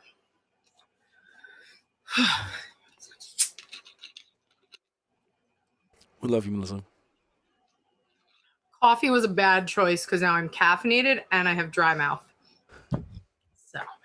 But coffee is never a bad choice because Cyrus Chai and Coffee is the way to go. Cyrus Chai and Coffee is the way to go. Go to them for all your coffee needs. All right. All poetry is politics. Not all politics are poetry. Nothing's up for interpretation while my rights are getting played with. Want to die a free woman, but it seems the way it's going, my body will lie in peace, but my uterus will be locked up, gagged, and bound by gray-haired hounds who can't keep an erection without their paid-for pill. But they can win an election, and you bet your ass they will. Just gotta slip a few $1,000s in the fat coat pockets of the right jockey. Silver spoon tongues all in discussion. We are all one body. They don't see color, gender, religion till it's time to make decisions about the fates of us in danger. Say no way to a procedure. Yet once that baby's born, they no longer see you. So scared, unaware, struggling from ends to meet. From diapers to disease, pro-life only counts until that baby finally breathes. Then suits and ties can get their rest, knowing they help save a life, while so many blessed families live eternity in strife. And even if the government's hands were removed from my body and contraception, I would still need to stand against their hostile tunnel vision, because that was just a tiny chapter about women and our bodies. But in the big book of life, you cannot forget the lineage lottery. And I am sitting here beholden of my face so pasty white, landing me better opportunity, a safer life ahead of me than all my cohorts on this earth with brown skin, which is why those of us less melanin need to jump up, stand in for those who can't breathe, can't talk, can't walk down a drive avenue, doesn't matter what you call it, who, when asked for their ID, can't safely reach for their own wallet. Or what about our friends who pray on mats to Mecca 5 times a day, who sit peacefully and meditate or go to shul for holy days? Maybe love somebody whose sex is the same, or the one living differently than what's assigned at birth by those same people who are determining our human worth. Through watched and printed media, plethora of lies, comment sections full of wrinkly old guys alongside angry white ladies calling all millennials babies, yelling, well, this country's gone to shit because nobody's allowed to hit. Peace practice met with rage, hate from all those making America great again. A land that was never theirs. Remember this sand once strewn with feathers from hair, now trampled by red hats and tiki torches, the new hoods over face make way onto brown family porches, picking up the pace. This image no longer cinema, this story is coming true, and don't assume because you're safe right now that they'll never come for you.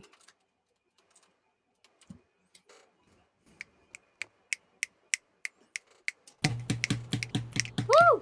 Melissa. Lee.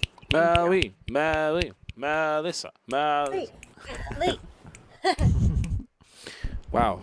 That was something. That was something. I love that really poem so good. much, Melissa.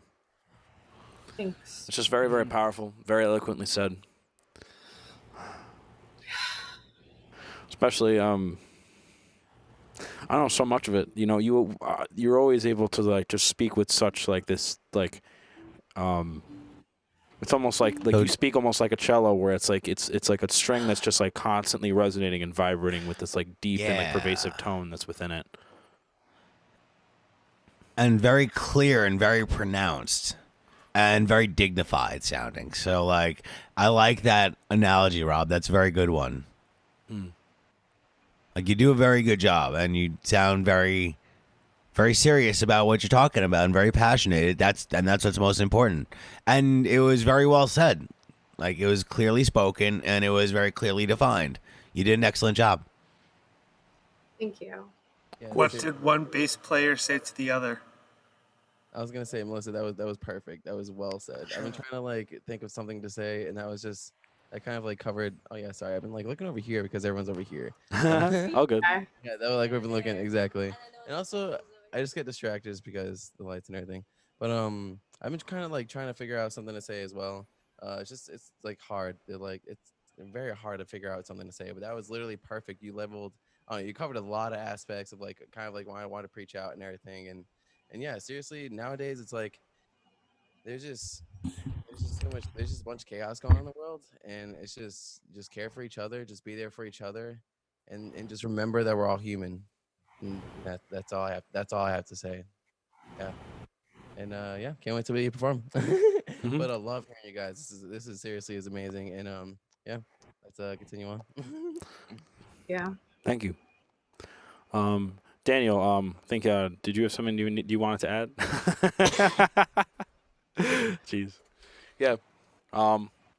I mean, especially like I also want to like maybe touch upon one of the aspects that you spoke about within your poem, especially like the pill what was it there was the line about like the pill pushers and about how like they're trying to make laws for like your womb and yet like they need their Viagra. Yeah, it's where is it? Locked up, gagged, and bound by gray-haired hounds who can't keep an erection without their paid-for pill. Mm-hmm. And you know, the government not letting women have birth control, but we need an erection. I can definitely get that covered under my health insurance without a problem. Yeah, and then it's ridiculous how like that's included as like things that can be covered, and you know, and things that people literally need to like be healthy and to have their hormones be properly regulated is like something that's just considered like too much. Or to just straight up not have babies. Like, I know a lot of the argument is like, well, a lot of people use birth control for like a lot of methods, but like, even if the literal only reason you take birth control is so that you can have consensual sex and not get pregnant, like, you know, but you're right. I'm not trying to say, you know, it's just that's such a common dialogue that people feel like, well, I use it for this and well, I use it for that. And like, no, maybe I just want to do the thing consensually and safely, and I don't want to have a baby after. So I think that's another really important point. But yeah, but if you want to, you know, get an erection and you can't, we can help you out, and the insurance will totally cover that without a problem. It's just not Your fair. erection is important to us. Yeah. Kai, you had something you wanted to say? Yes. Also about birth control. Fun fact: I don't know if this is still a thing that is not necessary. I don't know if it's something that's changed over time, but since I came out, but I know that I've heard that in addition to all the other functions birth control provides to cis women, for trans women it actually can provide a good supply of estrogen in an emergency. Like if a trans woman is like if they end up like homeless with no health insurance and they can't get their hormones, like Planned Parenthood will be like, here, we got you, we got something for you. Or they used to. I don't know if that's, I gotta double check all of this. I know I've heard it. And it was like a piece of advice that somebody had given me. It was like, yo, go to Planned Parenthood in emergency. Yeah. And I think just in general, like all the topics that I covered, like pretty much everyone is covered in that piece in some way. And yet there are still people out there who feel like what's going on doesn't apply to them. And it goes back to the first conversation we had tonight about how silence is the same as being racist, and silence is the same as harm. One more thing I just want to point out for myself personally.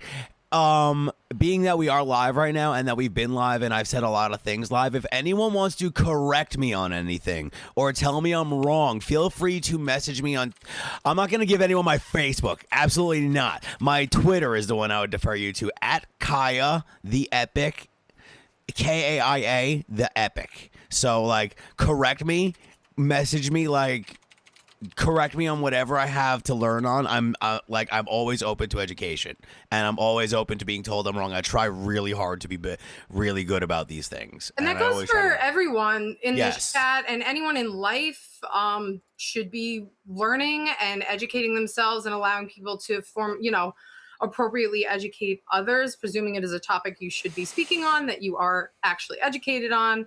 And if you hear or say anything at any of our events ever and you don't feel that they are accurate, or if you have something to add, our live chat is open, our rooms are open, our hearts are open to those dialogues and those discussions. And that's why we're having events like this. And I'm based on the response, it's probably is not going to be the last one of these that we do. I think we'll probably not make it part of an open mic. I think it'll just be its own separate open forum experience. But the turnout has been really wonderful, and the support has been really wonderful. But yeah. Also, if anyone wants to just follow me, I try and be a mediocre at best Twitter personality. Okay, no, seriously though, I like correct me if I'm wrong on anything. I am absolutely not kidding about that. The follow thing, I'm absolutely kidding about. Correct me on whatever I need correcting, because I just want to learn. I don't really care about ego or being right. I just want to learn. Certainly. And that's important to like always to be approaching any of these kinds of things or any of these kinds of dialogues with like that with an open mind and an open heart, and with an open striving towards the dialogue itself. A philosopher that I've always had a lot of inspiration from throughout most of my life has been Socrates, and the Socratic and the idea of the Socratic dialogue, and in all of his works and all of the various works that he's been featured in, all of them start from him having a dialogue with somebody, and that dialogue he never engages in any of those dialogues as this is this is what you're saying, but this is what I think about what you're saying. He's always engaging with that person. It was like, okay, well, you're saying this, but I'm curious. It would make me believe to think that would mean that. But like, what would you think about that? So it's less about two perspectives. Like, this is me and my thoughts and my experience, and this is me and my thoughts of our experience, and we're just two separate bulbs that can't interact and can never mix together. Where it's like, if those two entities are able to like be like, this is me and this is our dialogue, and we're going to allow the paint and the colors of which make up each of our individual experiences and perspectives to mix together and to strive for that dialogue itself, because the color that will come out of that dialogue will always be stronger and usually more vibrant than just the individual colors themselves. The weight of experience always will. I'm so glad I met you, Rob. You're such a good person. I love you so much. That was awesome. And thank you, Melissa. I think relevant to that is art in general as a platform. I've only been in the spoken word community, less than 3 years. And if you had met me 3 years ago, I was a wildly different person. I was a good person. I had good intentions, but I was not putting myself in uncomfortable conversations. I was not speaking out. I was definitely not writing and performing poetry publicly that said things like what I just read. Not that there's anything wrong with what I said, but it was just more of that. It was very much it wasn't affecting me. So like, why was I worrying about it? And I think that art is designed to make us uncomfortable, and art is designed to get this dialogue going. And I know for a fact that I would be a completely different person without art, without music, without spoken word, without instances like this of, bringing that dialogue out. So even though I know it's a community that I helped form, I just want to shout that I am grateful for this community being here. And I'm grateful for all the communities before this that I have come from and processed through and been a part of, because they are the reason that I am who I am today. And they're the only reason that I have the passion and the drive and the belief that this is a successful platform to do any of these things. So your art should be making you uncomfortable. And if your art's not making you uncomfortable, find someone else's art to make you super uncomfortable, because that's the only way we're going to change things, is to make people uncomfortable. Well, diatribe there, sorry. So, no worries. I just kind of want to reply to that real quick. Like, I think also, like, it's not just about being uncomfortable, but also what I think art or poetry just does for me too, and music, is giving people a way to articulate how they feel, because I feel like a lot of people will feel the same things that I know I've been told this, that like people have felt the same things that I have in my poetry, and they just didn't know how to articulate it. And so I think that, it's stuff like this that you guys are doing, it gives people voices in many ways. And I think art could be just as soothing because of that, because, like, somebody finally said what I was trying to say, like, and that brings us together too, Mm-hmm. It does. My heart feels so full after all these great discussions and great conversations. It really does.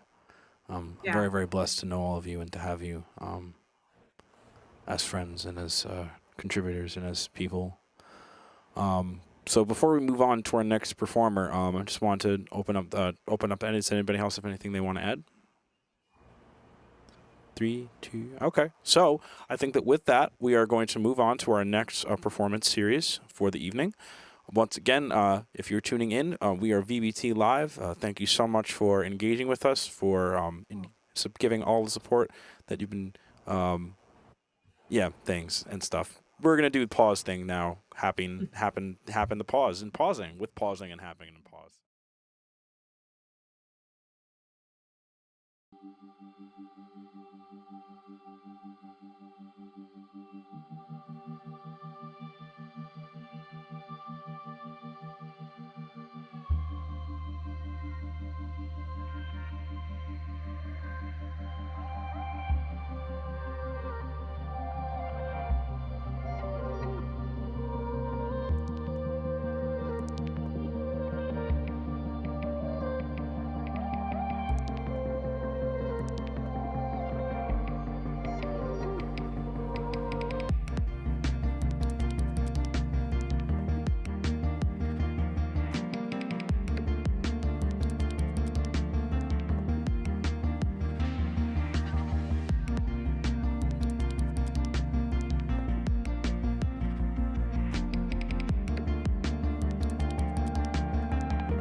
Thank you, everybody, for tuning in. This really means a lot to Rob and I that we're able to bring you all here together. I hope the people that are watching, and we do have a few people tuned in to check everything out that are not just hanging out in our green room.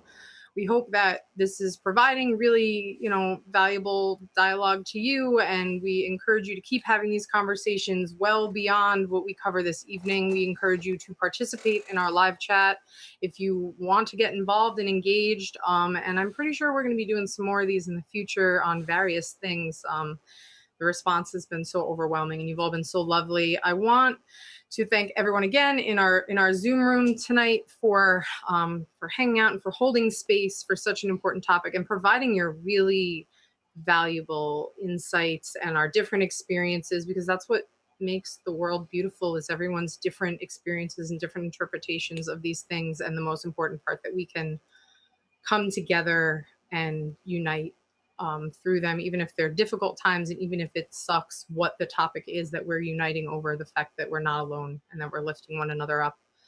I'd like to introduce another really beautiful member of our community, who it's been a great pleasure getting to know since the inception of VBT. We have Ms. Kendra Black here with a piece that she's going to read us. So welcome, Kendra, with our quiet Zoom hands. Miss, go ahead. Thank you. So I wrote this piece because it was night. It was the night right before Blackout Tuesday, I think.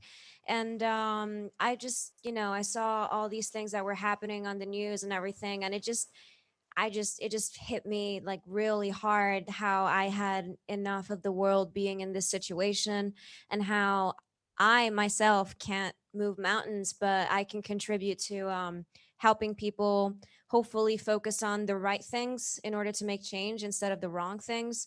So I wrote this and I posted it on Facebook, and I was very scared initially because I was like, okay, I'm most definitely going to get mixed reactions for this. Luckily, the response has only been positive, so I'm glad. But either way, I was like, this is a message of peace, so I put it out there, and I'm proud of it. So I'm going to read it for you now.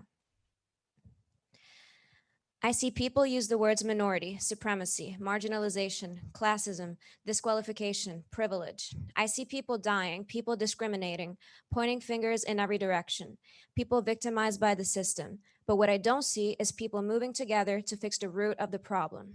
Racism is based upon separation and illusion of inequality. It is a distorted religion that only rotten people preach, but its face belongs to the ones that have chosen to perpetuate those beliefs, and not to the races that they belong to. It is the biggest genocide society has ever fed humanity, and it is fueled by the worst sickness of them all, the fight for dominance, a disease that doesn't discriminate. And even though our ancestors have made mistakes over and over and over again, we are here now, and I want to make a change, don't you? Our generation has the power to be better, yet racism is something that associates us to a history that we didn't make, and makes us innocent soldiers of a war that we never signed up to be in the first place. A war that throws us onto a path that we aren't responsible for tracing, marked by steps that we didn't take, fueled by anger that shouldn't be ours to begin with. I dream of the day in which humanity will stop fighting wars with more wars, hostility with more hostility, separation with more separation, don't you? If peace is our true goal, then the fight against racism shouldn't be a fight. It should be a movement. It should be about dropping our weapons where our ancestors have raised their guns. It should be about breaking through the illusion of inequality, as we are all human, and the human race as a whole is made of good and bad, regardless of the color of its skin. I dream of the day when people will be moved by light and not by darkness. I dream of the day that the word supremacy will finally be banished, both by the accused and by the accuser, don't you? No matter the color of your skin, your background, your history, your beliefs, I beg you to fight this battle by speaking up for your race and not by talking down to someone else's. Don't allow the system to brainwash you into seeing attack as the only means of self-defense. I don't know about you, but I am tired of coming across anti-racism posts that instead silently perpetuate the problem, spreading it like a cancer, instigating hostility, and setting up generation after generation into believing in disparity instead of togetherness, leading to more and more genocides on all ends of the spectrum. Can't you see the shackles that we have placed upon us by fighting against ourselves? Can't you see the hate that all this has generated, and how this hate is the very fuel to the weapons that keep feeding its very source? Well, today, I'm not afraid to speak the words of change, and I am voicing my truth as a human, regardless of everything that has been associated to my race way before my arrival into this world. Yes, I am white, and no, I am not, nor will I ever be a racist. I am a citizen of the world. I am a woman. I am a part of a generation that is awaiting change, a generation that has the power to shed light into this broken system, but that is too scared to step towards the evolution of the mind and break the stigma of inequality and hate over dominance, for fear of being misunderstood and being pointed the finger at. But I am not scared, as I am a warrior of peace and my mission is love. Don't you see? We are at a point in history where race is a word that doesn't deserve this much power, for bad or for good. Good and evil are two forces that will always coexist amongst every branch of humanity. Racism, on the other hand, doesn't have to be. But let's defeat it the right way, the only way, together, as a whole, with justice, not hate, not ignorance, and most importantly, not by tainting the picture with the color of our skin. Yes. Well Thank said. you. Very, very well said. Thank you. Yeah, I think I mean, I keep just talking. Does anybody else want to contribute first? Sure, Jonathan. There you are. Oh, hey. Yeah. First of all, incredibly written. That was very great. Thing that keeps coming to my mind too is that it's not. First of all, racism was made up. Race was made up by like these white colonial dudes that wanted to try to prove that other people were less evolved than the white man. Unfortunately, it pertains now. It is real because society deems it as real, and because of basically everything going on. But the real problem in my mind has always been, like, again, something I learned in college. I remember in my anthropology classes and sociology classes, the concept of the other, and it's just othering.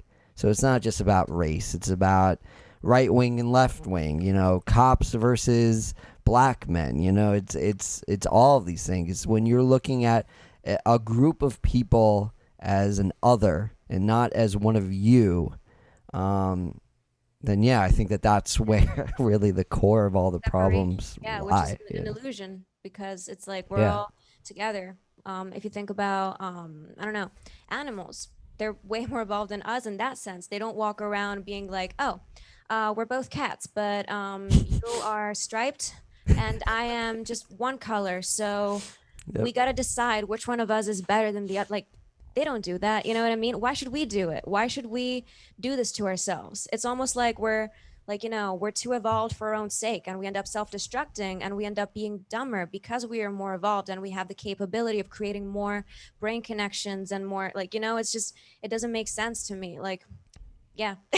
Sorry, I just went into another rant, but I grew up surrounded by... I think I know how to phrase what you're trying to say. Okay, good. We as a species and we as individuals and as a species are so collectively and individually smart that we're able to rationalize our own sheer stupidity. Yes. Thank you. I gotcha. Yeah. I like that. Yeah. Also, cats just hate all cats. Like, they just all hate each other. Yeah, Cats hate everything, though. Cats hate everything. And, the chances of two cats liking each other is it's kind of miraculous, to be honest. But yeah, so I've seen it though. Good.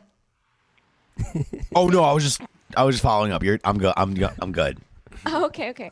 But yeah, no, just to conclude, more reasons why I wrote this post is I grew up since I was a kid surrounded by basically all nationalities that you can possibly imagine, because I grew up in boarding schools because of my ballet and music training and all that.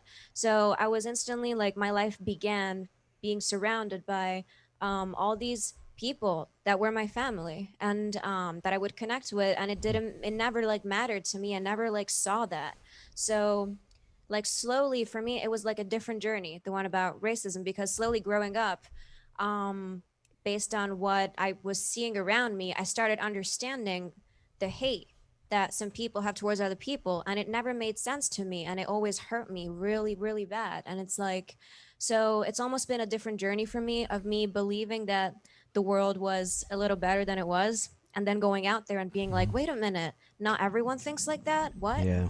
So yeah, this is also one of the reasons why I wrote this, because also, like I was saying it in it, sometimes people think that pointing the finger is going to somehow alleviate what's going on, which doesn't, and then just fuels everything. But how do you blame them? You know, so it's like it's a cat chasing his tail. Not a cat, well, whatever. You get what I'm saying. Yeah.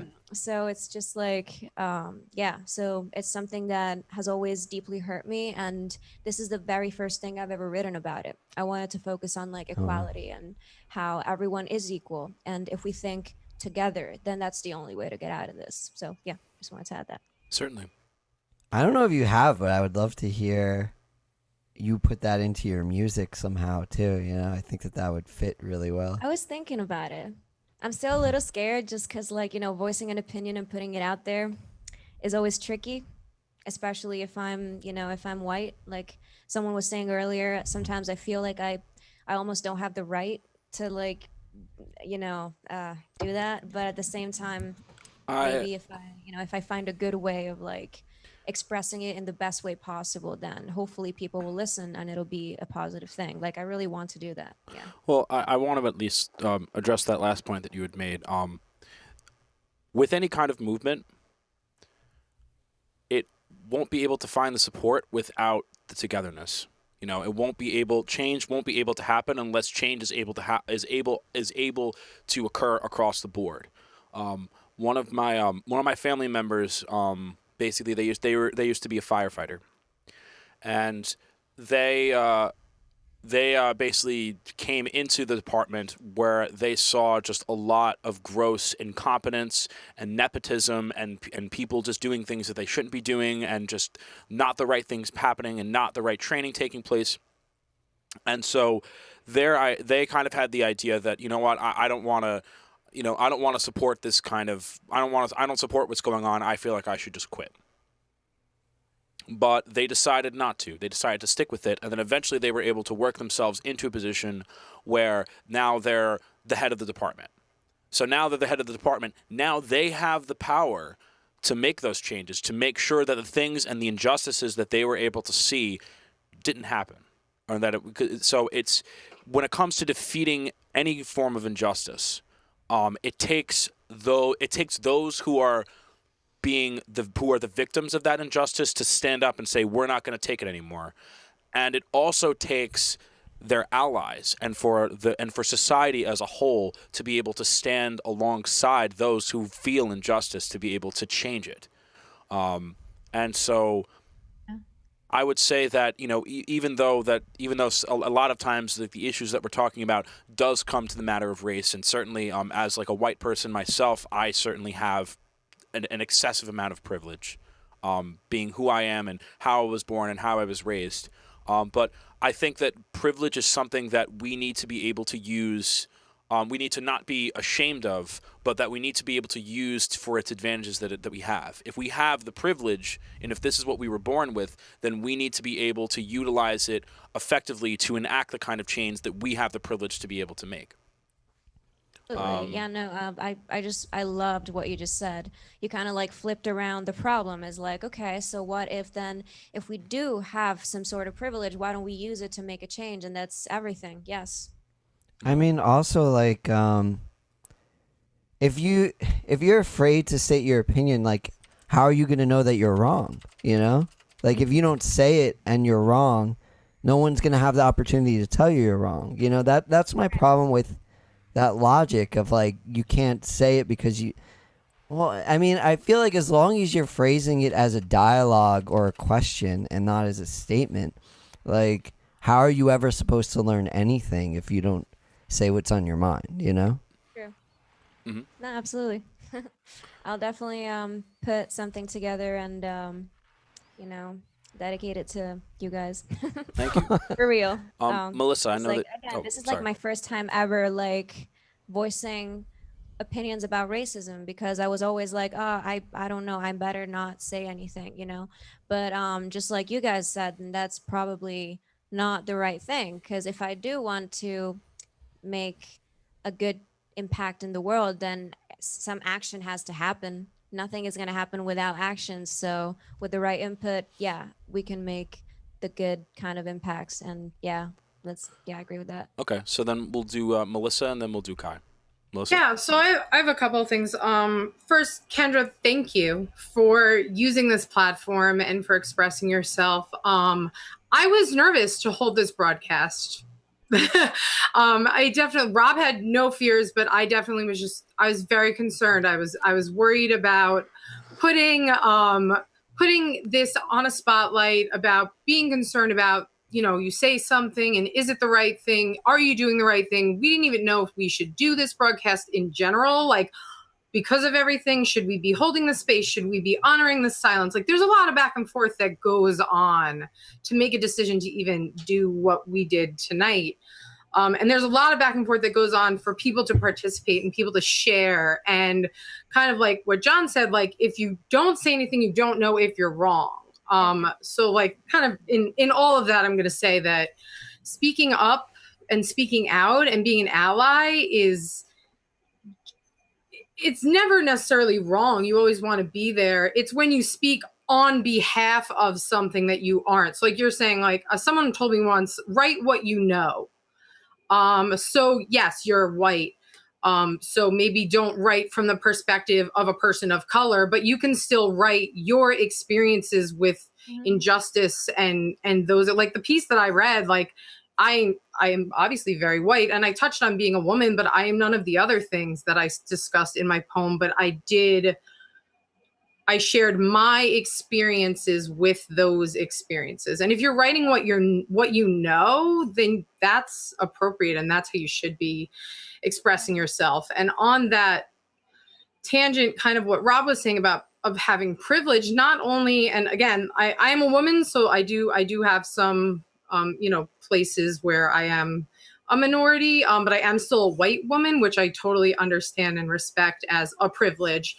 And if we're using our privileges to speak up for things, that's really important, like what was said. And in that same concession, having a platform like VBT, having a public platform to bring these messages is a privilege. And if you have a public platform to be sharing your voice, whether you're on a microphone, whether you're on a podcast, whether it's your platform, whether you are on someone else's platform, like we are hosting you now, use those opportunities. And every song you put out there, I know Alex Turner, Black Alex, is such a great example of someone using his platform to put out such a powerful message. Everything Alex Turner puts out just has these incredible, they're not even underlying, they are straight up present in the lyrics, messages about all the things that are going on, and he is constantly opening dialogue. And I think as artists and musicians and stuff, that is so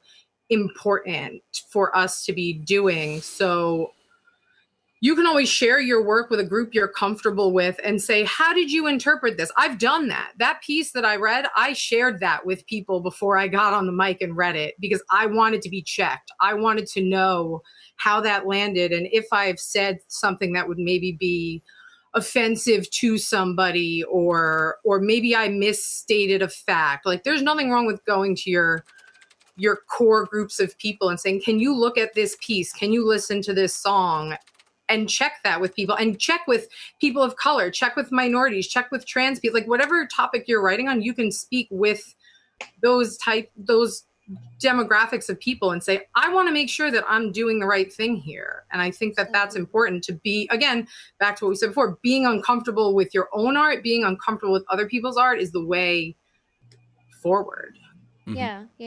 And what last thing, and what really made me confident about put that piece out there, both tonight but also on Facebook when I posted it, is that when writing it, I really put myself, every word was carefully selected, and I was like, okay, how can I use all of myself to really convey what I'm trying to say here? How can I really, like, touch on the subject of, if we're speaking as humans, and those were my words as humans, then it doesn't matter like what my skin color is, what your skin color is, what their skin color is. Then if we can get more people to think and speak as humans, then that was the thing that I wanted to, that was the goal that I wanted to put in my writing, to like have everyone like relate to that, and also see how, how obviously how my side thinks now that we're in a generation that did not do those terrible things, and we're put in the middle of it, and we want to change it so bad.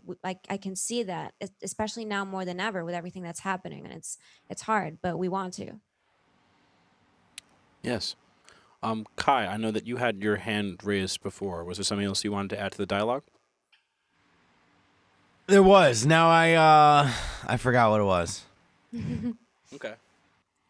Oh yeah, now I remember what it was. Learning and listening is one of the most important things that we could do right now, especially as white people in this discussion right now, and especially in 2020. And basically for the last good couple of years, it's been the most important thing we could possibly do. But at this point, it is absolutely paramount.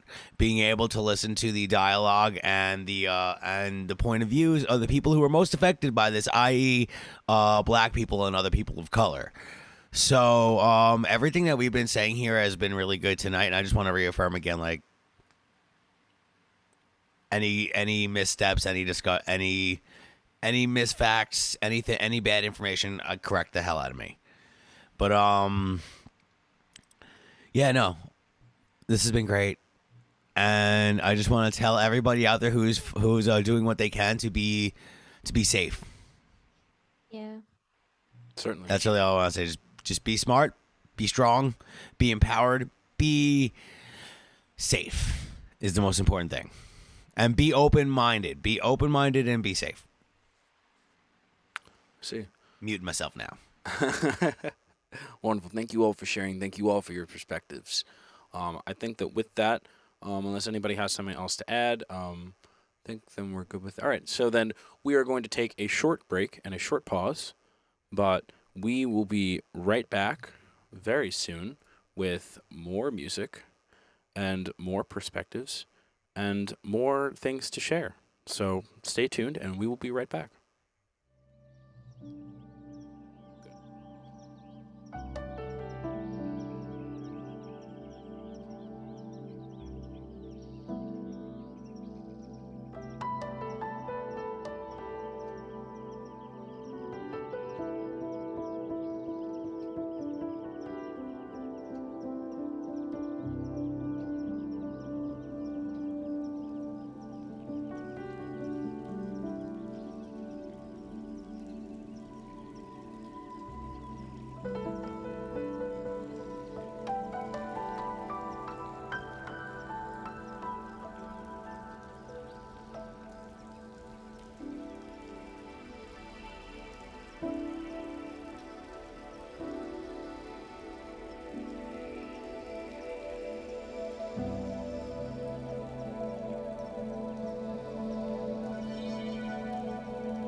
place is empty.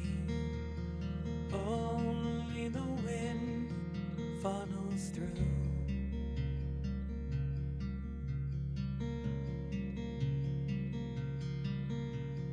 Outside she whispers to the trees some other worldly news.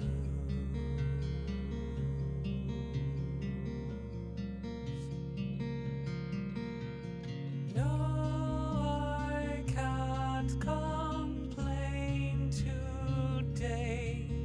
There's nothing new, nothing to do here.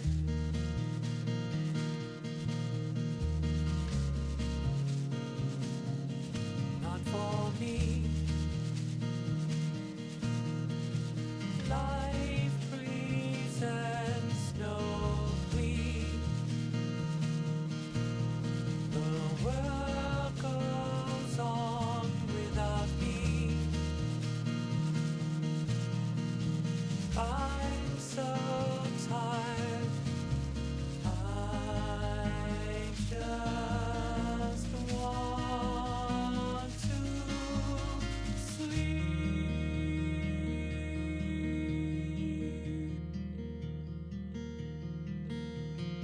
Houses are empty, all the cars into the city gone.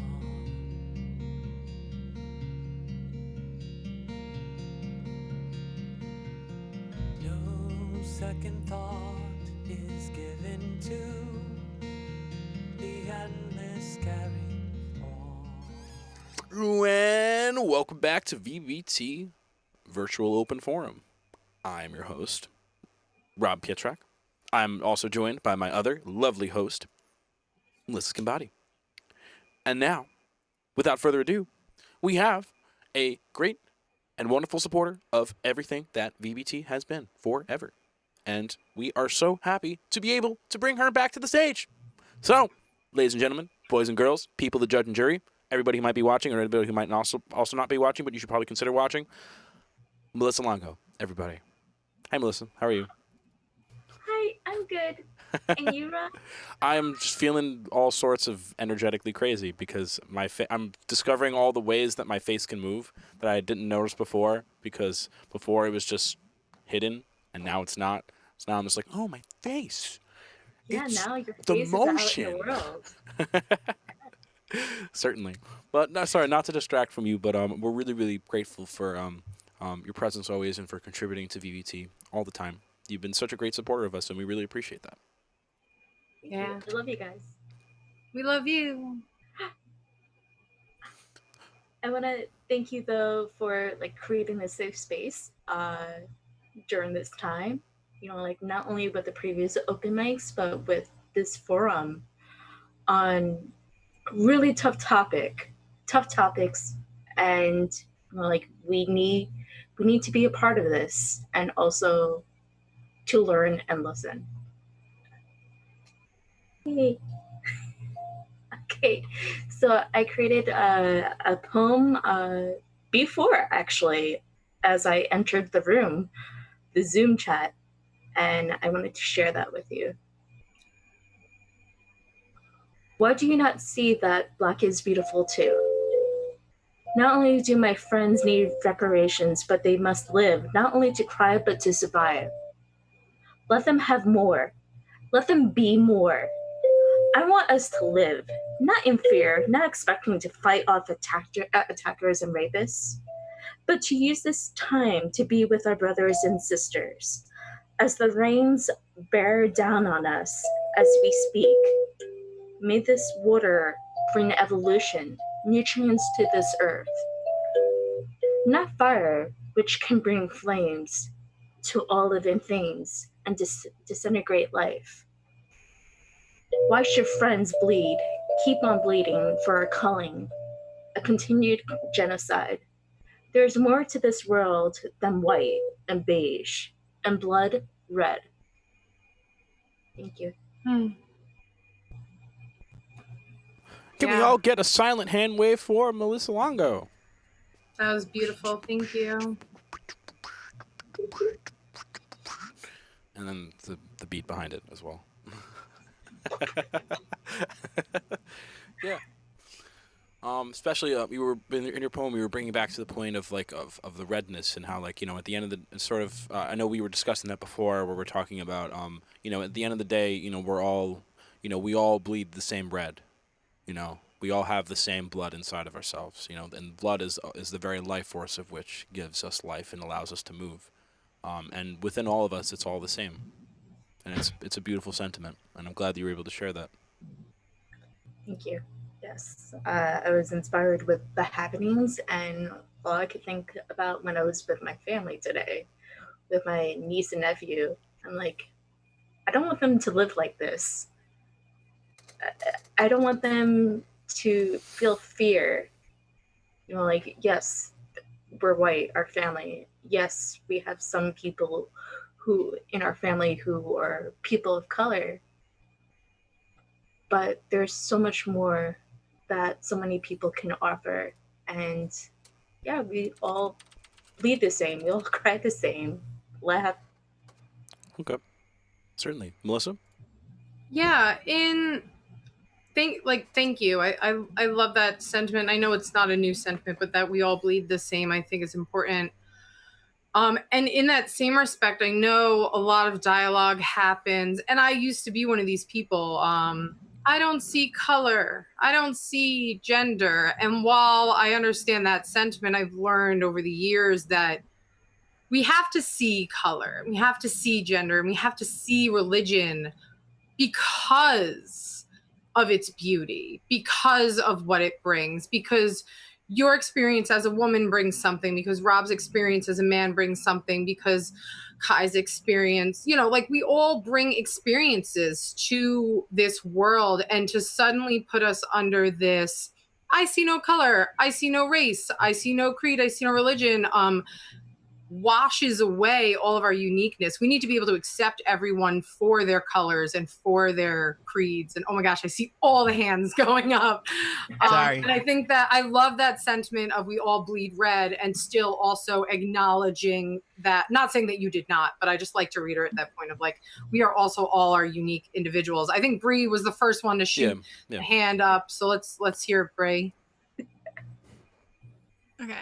So yes, the thing about not seeing color, and I'm trying to think of like the most neutral way of saying this, and the kindest way of saying it, because I want to be kind and listening and empathetic. There's this picture currently online of two people, and they're holding up one picture with just a bunch of black and white squares, like, you know, all grayscale, and then there's another one that has different skin tones, and the two signs together say that if you don't see color, then you're not seeing who's being affected, or who, in this case, I think it even said straight up murdered. So the issue with the not seeing color, which is the ideal, which is the utopia, is that if you don't see color, then you're not understanding that experience, which is that disproportionately Black people or people of color, you know, we can include Latinx in there. We can include, you know, East Asian. We can include anyone who is not white European in that bracket. Then you're not, you know, like you're kind of it's a situation where it's not understanding that their experience is so inherently different than ours. And it's not to say, this is something that D'Angelo writes in her book. She's got a very short, like, well, 22-minute video about it, which is that when we talk about race and racism, it's mostly systemic. And that means that it's not individual. People tend to want to avoid going, well, I'm contributing to this systemic problem because I myself am not racist, and I have people in my life who I love who are of color. And so we equate being racist, like, you know, using the N-word, or like not hiring people who are of color, as, you know, those are bad people. But we're all contributing to the system that says that, okay, my name is Brianna, that's a pretty white name, as opposed to Shaquana, which is not, and I'm more likely to be hired because of my name, and there's just these little things that are so very different for someone who is white or white identifying or perceived as white versus someone who is just very blatantly of color, cannot hide it. I hope that I said that well, because I really do. I love you, Melissa, and I love everybody in this chat, and I hope that I'm not offending anyone. Okay, bye. Of course not. I think never want to offend. You did an excellent job laying out all the fine details of that. I think I could sum that up in a single sentence, but you did an excellent job laying out all the nuance. Thank you for that, because I feel like it sets me up perfectly to do this. And I'm going to use a rather volatile word in this. I'll warn you all, and on the stream. To put it brutally honestly, actually, I'm not cutting any corners with this one. I don't see color is code for your experiences don't matter to me. Yes. That's what it is. It's code for I don't care about your experiences. And that's the brutally honest version.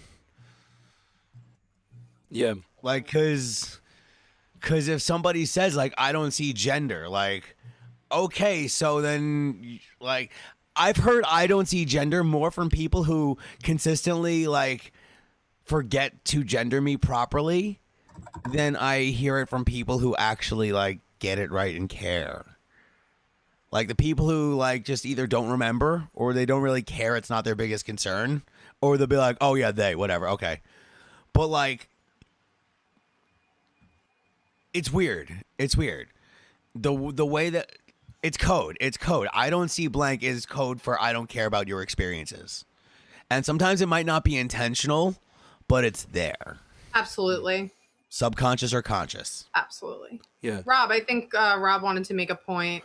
Certainly. And that you both bring up a very, very eloquent way of sort of summarizing like the beginnings of where the root of the problem is, like where that problem like comes through systemically, and especially in America.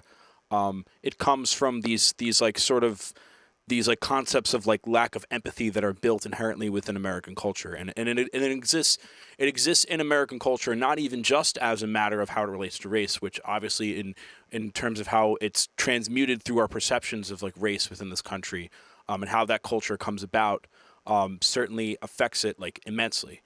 But even just this overarching idea and concept of like this sort of like lack of empathy problem that exists in American culture, it's pervasive in even just like the ways of which like the gender roles take place in this country. It matters in terms of what we think about different classes of people in this country. And it relates to like gender, it relates to like classism, it relates to like just the state of society, it relates to like why we don't have universal health care still, like while all the other developing countries in the world have like already figured it out because it's just the better way of doing it, like inherently. But so it all kind of comes down to this like lack of empathy concept that exists within American culture inherently, and it bleeds into all these different aspects of like how we deal with class in America, and how, especially with what we're seeing now with how it deals with race in America, and but all of these things, like, they all interrelate to each other because it's all part of society itself, and so it really is just this larger societal and cultural problem that we, like, regardless of whatever, I don't know. I just feel that for me, it's something that is so universal that it's like, how could you not want to support defeating it? Or how would you, how could you not strive for that, to have that be like a part of how you live life and stuff? And even just within my own experience within like music, and especially with like doing engineering work for different bands and like different ensembles, really. Because it's really, I guess it really is just kind of comes down to like thinking about anything not as like this band or this artist, but just as like, what kind of like ensemble is it? Is it just a singular ensemble? Is it like So that is something, and that idea of that is something where you can apply that to across so many different genres, and you can start to see the different genres and like the different ways of which art is presented for like the merits of which they are, and just to like understand that this is this style of ensemble and this style of ensemble. And I guess without that openness that I've tried to be able to maintain within music, or I should say with it, it's given me so much varying appreciation of like all of so many different art forms and like so many different genres. And I feel that that's sort of what, I don't know, not to just say that America needs to be like me, but I guess I don't know, I just feel like it's very important that we defeat this and we understand that like part of that root problem comes from that lack of empathy concept. I think that's such an interesting point. Like, if you mixed all music the same, it wouldn't sound correct. You need to treat each genre of music differently for it to sound the way it needs to be platformed. You would say, right? Yeah. They all kind of exist within different schema, and it's just, but you can still have an you don't necessarily have to let those differences of schema inhibit your understanding of it or inhibit your openness to being understanding of these different things. Yeah. We had a couple of things in the chat I just want to shout out. Nicholas Moss, refusing to acknowledge difference is refusing to acknowledge the experiences of others. I feel there's also conflation between the prescriptive and the descriptive statements about the world. The not seeing color concept should be prescriptive, what things ought to be, or the utopia, if you will, the idealized world. But people try to use it as a descriptive statement as how things are. And I think that's, a great reiteration of what we were trying to say. Rosa Tadaro is just in the chat still supporting us. She just said, yep. Straight up. Straight up agreeing. Thank you for sharing your ideas and your thoughts, and especially so respectfully. Thank you. Yeah, thank you to everyone in the chat. We really appreciate your participation as well. So I just wanted to shout those out while we were on the topic. Yeah, no, I really liked that. Thank you, Nicholas Moss. I don't know who you are, but thank you. We are also joined. I know we had reached out to her before. Angelea is now here with us on the chat. Yay, hey, Angelea. it's Angelea. Ooh. Hello from the other side of the wall. Yes, hi from the other side of the wall. You have this interesting Yeah, you have this interesting delay happening. Got sound effects on. Yeah. I think you got your loop back set, I know what it is. It's the thing. Yeah. What's going on? It just sounds we're hearing like doubling audio, so it might be something with like loop back or something. Oh yeah.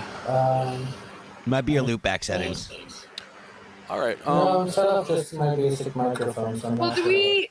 Did we have anything else to add to this? Because we're gonna go to a pause screen. We can get you set up anyway. If there was any last remarks. Yeah, I guess regarding what people are saying about not seeing color, it's obviously a complicated issue.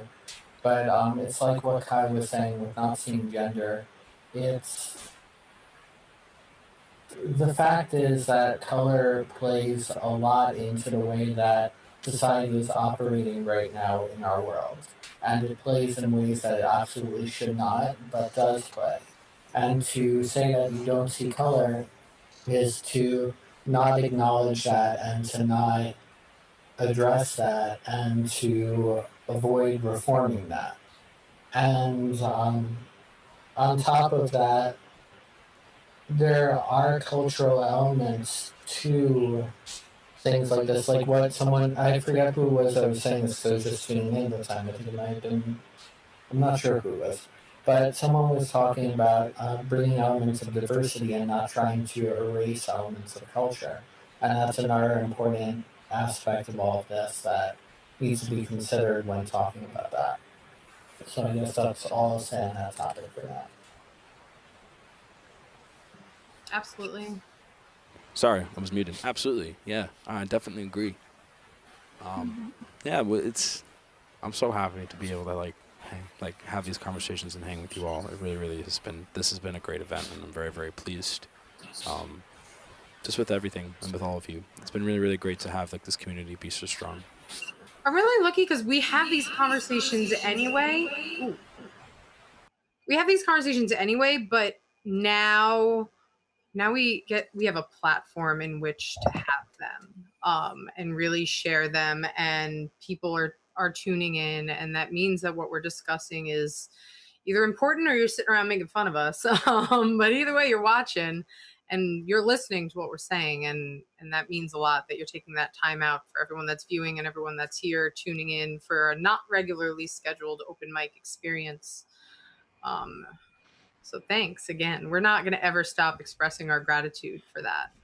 Thank you guys, because this has been. I said it in the green room in one of the in between pause screens. This has been one of the best talks about this kind of subject I've ever had, and I do kind of wish we had more people of experience in the chat that I was aware of, at least to. Is there anyone that I'm not aware of, that, because I only see like so many people at the top of the screen. I just want to know that like I'm not speaking out of place or anything, and I've been worried about that all night. I know you've been super worried about it, and I am fairly confident that if that were the case, you would already have been. My Twitter would have been blowing up the second I dropped my ad, Kaya the Epic. Most certainly addressed. And Rob and I are always, not you, but just in general, we're always very protective of the space that we hold and of the community that we participate. And we have no problems with kicking people who are not doing the appropriate thing. And we're also open to being addressed if we're not doing the appropriate thing. So it goes both ways. But trust me, Kai, you are well within your rights, your means, your dialogue. You have been integral to tonight's discussion, as has everybody else. So thank you. I think we're going to put up a quick pause screen so that we can get our next presenter up, and we'll be right back. So thank you, everyone.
Hey everyone, thank you again and again and again for hanging out with us, for listening to everyone's feelings, and being able to, it means a lot to be able to provide this platform for people. And I know we've got some more mentions in the chat. Nicholas Moss, thank you so much for all of your contributions. They've been incredible. I don't know why you're not in this room right now, but we're going to have more of these, and we're going to get these.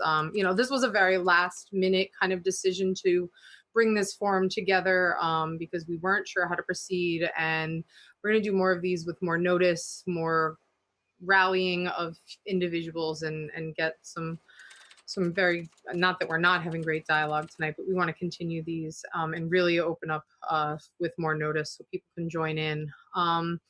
And I am very pleased to introduce our next performer, who is a wealth of knowledge and beauty and an incredible poetess, and someone whom I admire very much, Ms. Bree Onisha. Hey. So I have this poem that this is my second time reading it. So it's by no means perfected, but it's in 3 parts. And I know that we've heard a couple of poems that want to focus on the future and hope, which I agree. This is not one of those poems. This is more of an angry poem. Okay. America is the worst surgeon. Stitches full of stories it'd prefer be laid to rest with the rest of the dead. Tenuous fibers woven from scraps of Confederate flags, contaminated and uncontained across 50 states, now used in the needle dug into black skin. Examine the mess on the operating table, engorged heart, a thud, thud, thud, and we cannot close this, the doctor says. Arms wide in a gesture of surrender, orders a nude band-aid to mask infection.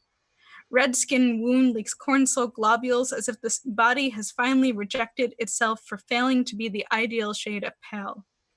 Anesthesiologist monitors shallow vital signs, ensures the eyes stay closed, the mind at rest, and too preoccupied to dream.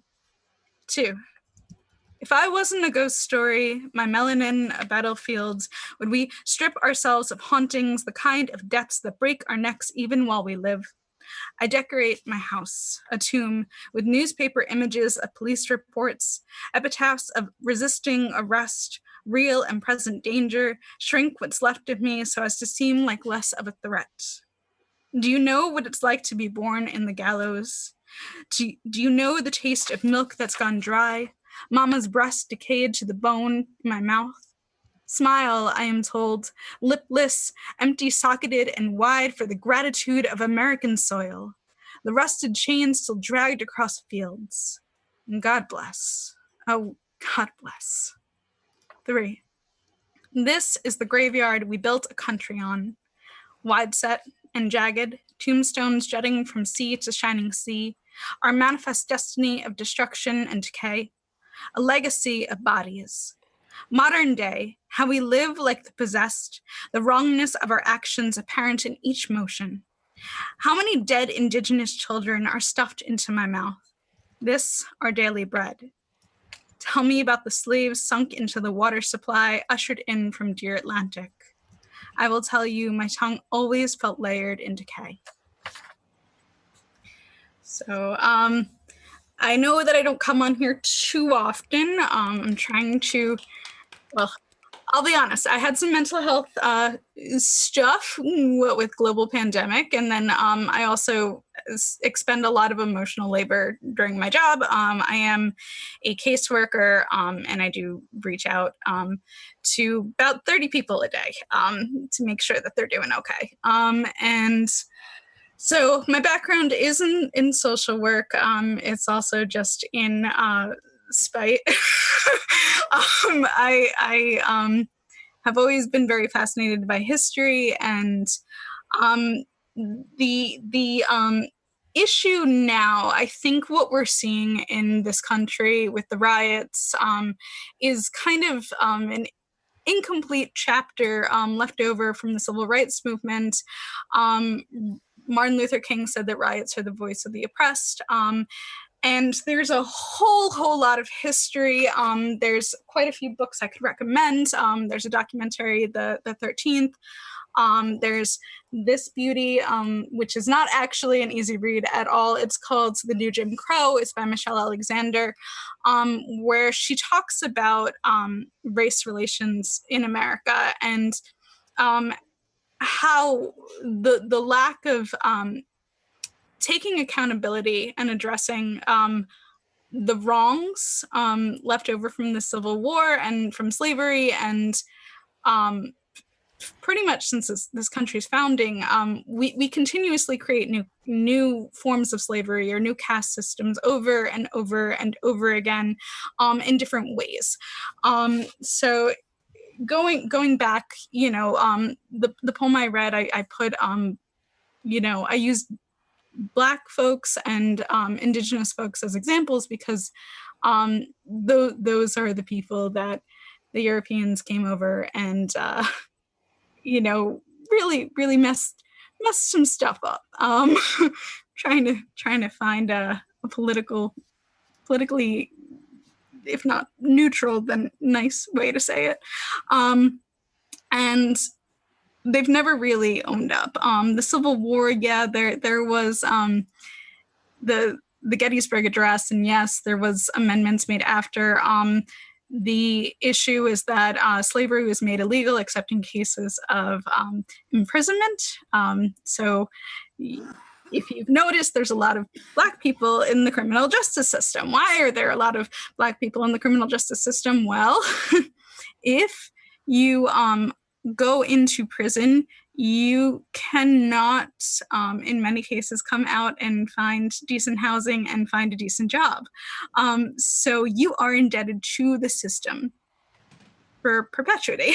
And so earlier we were talking about, the whole thing of like, I don't see color, but we have to see color. We have to see color because we have to understand where we have left things unaddressed so that we can address it moving forward. We have a lot of questions that we need to ask ourselves. We have a lot of questions that we need to ask our elected leaders. What laws are holding people back? Earlier, even before the conversation about, color and being colorblind, I talked about redlining a little bit, which very simply is when you take nice districts and you mark them off and you say, okay, so I'm going to invest in this area, and this area will also only be available to white people to purchase houses in. And these other areas that have like food deserts or that don't have businesses built up and are essentially just poverty stricken, those could be for the people of color. That's real show, houses. And it's so deep, and I'm trying to not tangent. But essentially my main thing is that there's a lot of lists going around right now. There's a list of things that you can do, people you can contact, resources that you can use to educate yourself, books you can read, things you can watch, things you can listen to, podcast as well. Find those things. If this is going to be something that moving forward, we really want to say this is the last straw. We had in the span of a few weeks, one man very clearly shot down jogging, and someone else, Breonna Taylor, shot several times in her bed, and then her boyfriend arrested for defending himself and their home, and then obviously George Floyd, who the real truth is that cop sat on his neck for almost 9 minutes. We have to understand what phrases are harmful. We have to understand what tough questions to ask ourselves, which ways in which we benefit from privilege, even though it's an uncomfortable word. Understand that even though we ourselves individually might not feel racist, we are contributing with white skin to a racist system. And that's really where our growth is going to have to come from in order to push forward for better policies and better protections going forward. All right, I'm done.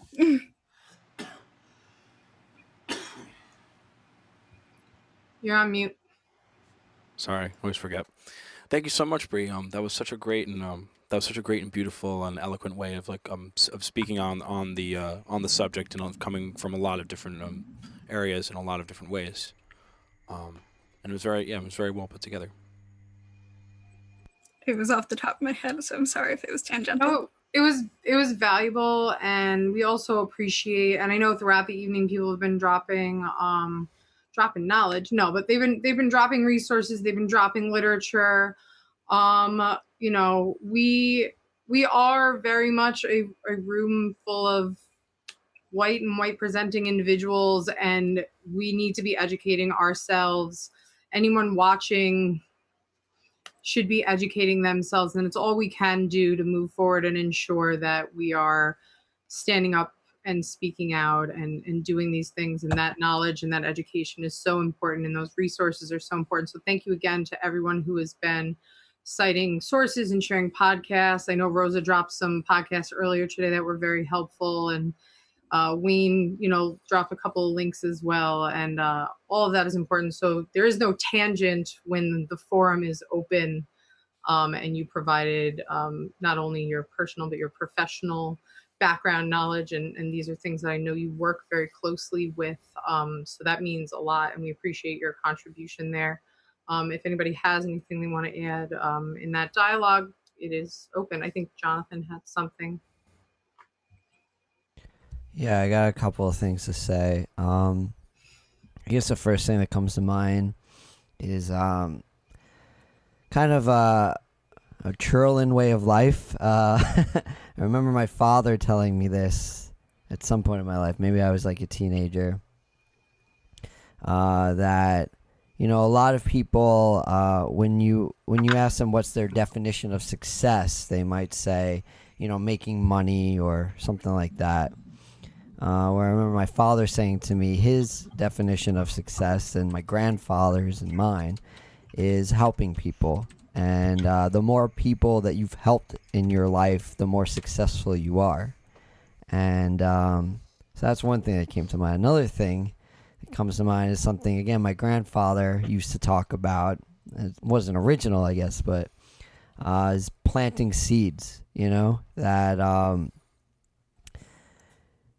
what was original is I remember he was very much an atheist, and so I remember asking him once if there was something he had faith in, and he said to me he has faith that in 1,000 years the world will be a better place. But basically you have to work at that now, and he would talk about that every day you don't work at making the world a better place. It's 1,000 years in that day. And I think that that's kind of related to what Bree was talking about, that that we all have somewhat, at least, well, we all have a responsibility to contribute what we can to making this world a better place and contributing to whenever that would be. And he would say it might be 1,000 years, it might be longer, it might be sooner, but basically that it's going to be slow and it might be painful and there might be more times like we're in right now, but that as long as we're continuing to work for that better place, that better time, then, you know, it will happen.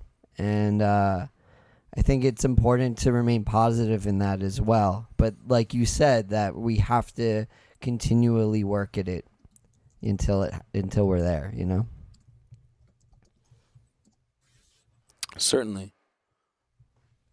Yeah, I guess if I could add to that, you know, working for the sense of betterment, working to like make society better, is something that is everybody plays a different role in how they make a better world for society.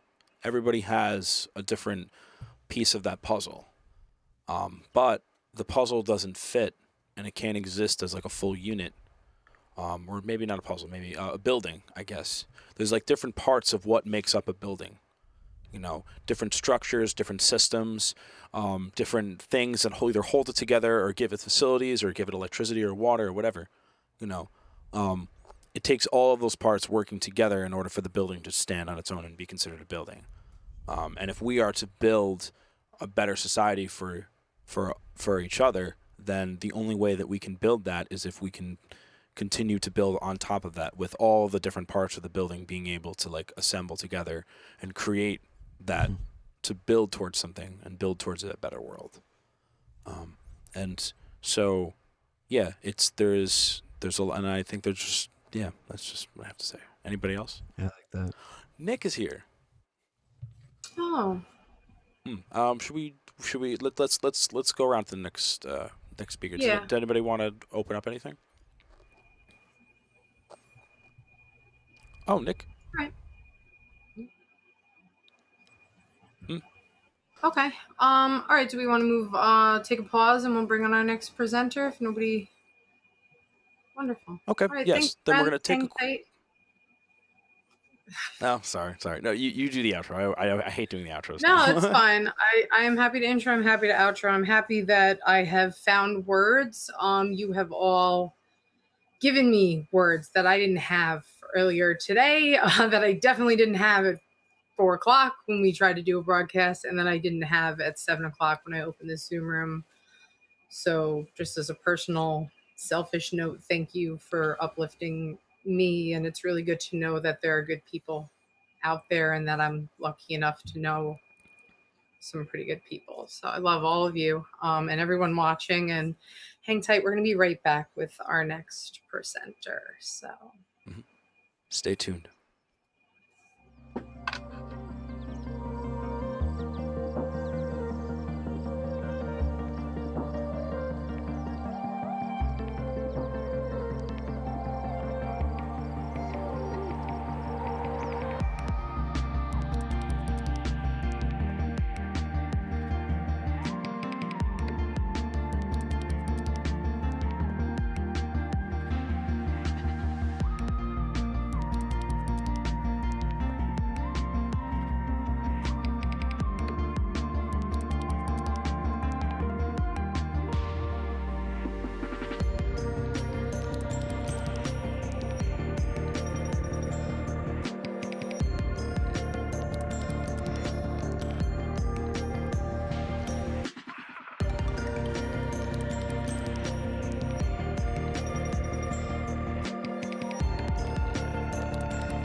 All right, we are back.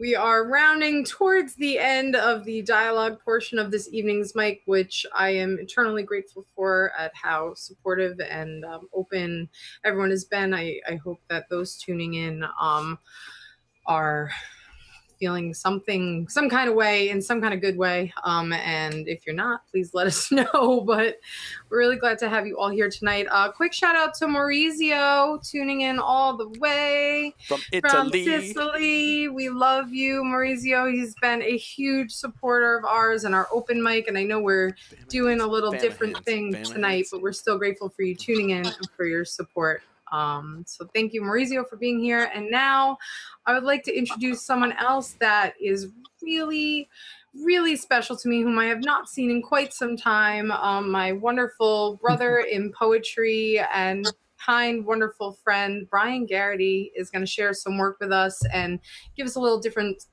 feeling and vibe to reflect on, and still keep us questioning things, because that's what we should be doing. So, hi, Brian. Hi, friends. I'm Brian. I'm a collage artist as well as a poet, and I think anyone with any access to a computer or a TV or phone or anything right now can see all the turmoil that our country is going through. And I guess in my own way of outside of learning and just listening and trying to understand the pain that people are going through right now, especially the Black community. The way that I've kind of kept mentally sane during this has been, like a lot of people and most of the people on here, through making art. And for me, collaging and poetry a lot of the time ends up being kind of surreal lately, and I feel like absurdity is kind of the only thing that makes sense to me anymore in these weird times.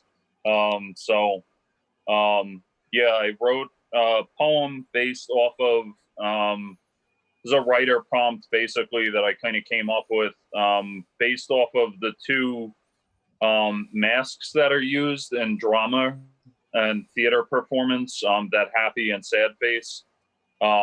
If people know what I'm referring to. But yeah, I mean, in any case, I've just been kind of kicking questions around in my head and having discussions with people and trying to be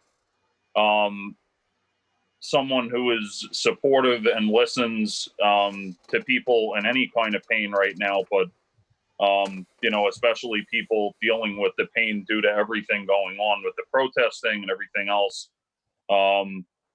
So I will now read the poem, which is hopefully shorter than the rant that I just gave. The poem is titled The Two Green Masks. What a writer needs is two floating masks with green, empty eye sockets, signifying empty souls, something sacred stripped bare. Those two floating masks ask us questions, redirect them, wonder about them, repeat them aloud, pronouncing slowly their proclamations, turn those questions into exclamations, roll their curiosity around your tongue like you're trying to trace them back to their origins. Not just those questions, but all questions, and not to mention, what was the first question ever asked? Adam, why did you bite the apple? Perhaps, or maybe it was whispered on the wind through the trees, honeybees hearing it, buzzing its translation to Eve, who then whispered it to Adam, who was too busy trying to sink his teeth into the power of God to listen. We may never know, but the soulless green masks float, waiting as dramatically and ominously as the power of performance and play that they represent, patient, soulful, and their soulless stare for us to ask the question that answers the root of where we came from and where in the hell we're all going.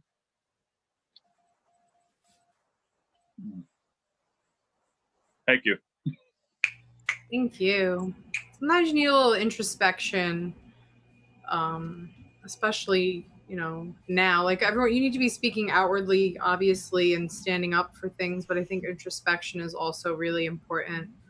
And that was a good call to that, and questioning things. I mean, there's a lot of really important themes in that piece. So thank you for sharing that, and it's definitely relevant to what we have discussing tonight and what's going on. Thanks. On a quick shout out while we're waiting for some messages to come in the chat, Brian was also very kind as to donate his artistic talents to our fundraiser this past weekend. He did our collage countdown. So if you admired any of the collage art that you experienced in the week 10 days leading up to our fundraising broadcast this weekend, I would like to be able to thank Brian in person for his amazing art and his contribution. Visual art is an important art as well. Visual art shakes things up just as much as poetry, just as much as music. And it is an incredibly valid art that needs to be utilized and expressed. So thank you, Brian, for showing us alternative ways to express ourselves. And I know you're always pushing those boundaries with your visual art as well. Yeah, thank you. Also, too, just the quick shout out that I had mentioned briefly before when we were talking, there's an event that is coming up on June 18th called Let's Talk About Mental Health that will be specifically given. The person hosting is a person of color, and everyone performing are people of color as well, to give everybody a platform who has been dealing with everything that's going on. And in reality, if we're honest, always has. And it's just coming to a boiling point now where it's more visual, than maybe has been. But that will be happening, and I will be sending all the information when that gets a little bit closer to Melissa and Rob, so they could spread that out to you. You said that's the 18th, right? June 18th, yeah. I don't have a specific time yet. That's fine. I'm gonna drop it in the chat. I'm gonna put Richie on blast. I'll just tag his name. If anybody wants more information about that, though, you can reach out to me or to VBT directly, and I'm more than happy to pass that information along. And the 18th looks like a pretty open date, so I'm sure I'll be there. And that's a really important event to support. We are a room full of outwardly white individuals, and we have a very specific privilege. And I think it's important to acknowledge that while this is a topic that we can speak on in terms of being an ally, it is not really something we can speak on in terms of an experience directly. We can speak on it in behalf of professions where we encounter things as social workers, as people that maybe work in different demographics. It is not really a situation that we could speak directly from experience on. And you do want to be supporting artists of color and performers of color and businesses of color and all of those limbs of all of the important people of color that are part of our community. Like I said, this was a very last minute decision for us, and we highly encourage any individuals of color who are watching to tune in and join us as well. But yes, so definitely I'm going to post that information in the chat and encourage y'all to attend Richie's events. They are wonderful. They're very emotional, and they are worth every second of your energy, I promise. Yep. Richie I just want to open a really good delivery style with he's super patient. He's a very good facilitator. Yeah. Thank you so much for sharing that, Brian. We really Could do I appreciate just your work. say something in Certainly, response to John. Brian's Certainly. poem? Actually, yeah, like what the masks you're talking about, I think are like, tragedy and comedy. Yes, And, thank like, you. Yep, I couldn't yeah, think of I think that is just kind of actually is important to remember. Like, in my mind, I feel like a good there's no good tragedy without comedy in it, and there's no good comedy without tragedy in it. If you don't have one within the other, it's lacking from like a storytelling perspective, but also in reality. Like, I think it's good to remember, like, with all the looting going on and everything, a friend of mine posted a clip of, I guess there was a cheesecake factory that was being looted, and there was just like this woman walking out with just like a cheesecake in her hands, like not boxed or anything. Like, it's just like, I think it's important to like look for the humor in tragedy as well. Like one thing my grandmother always taught me, she said like if I never remembered anything else she said was to laugh every day. And I think that that's really important just in any situation, you know? Yeah, definitely important Yeah. to be able to see that and to be able to work for that. Laughter therapy is a real thing.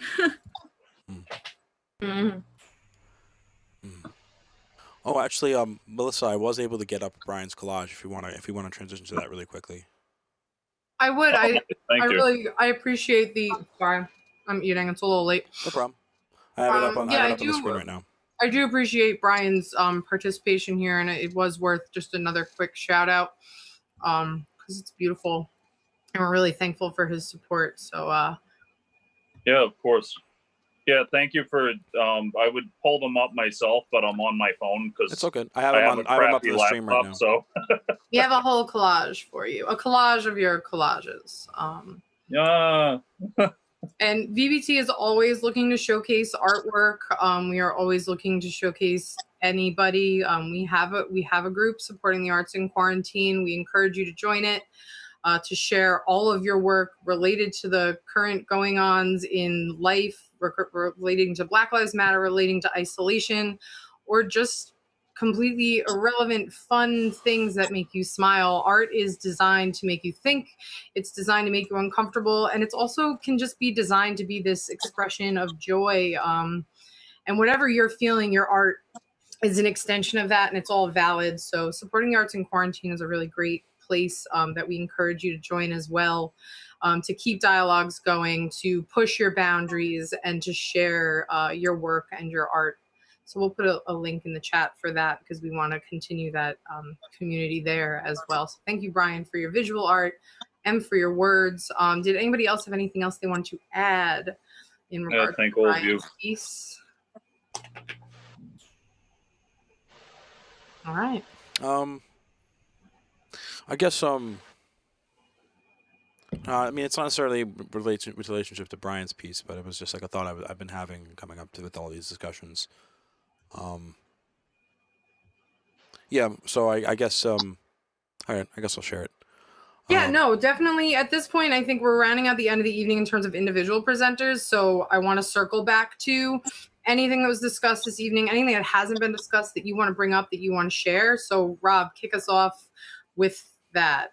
Certainly. So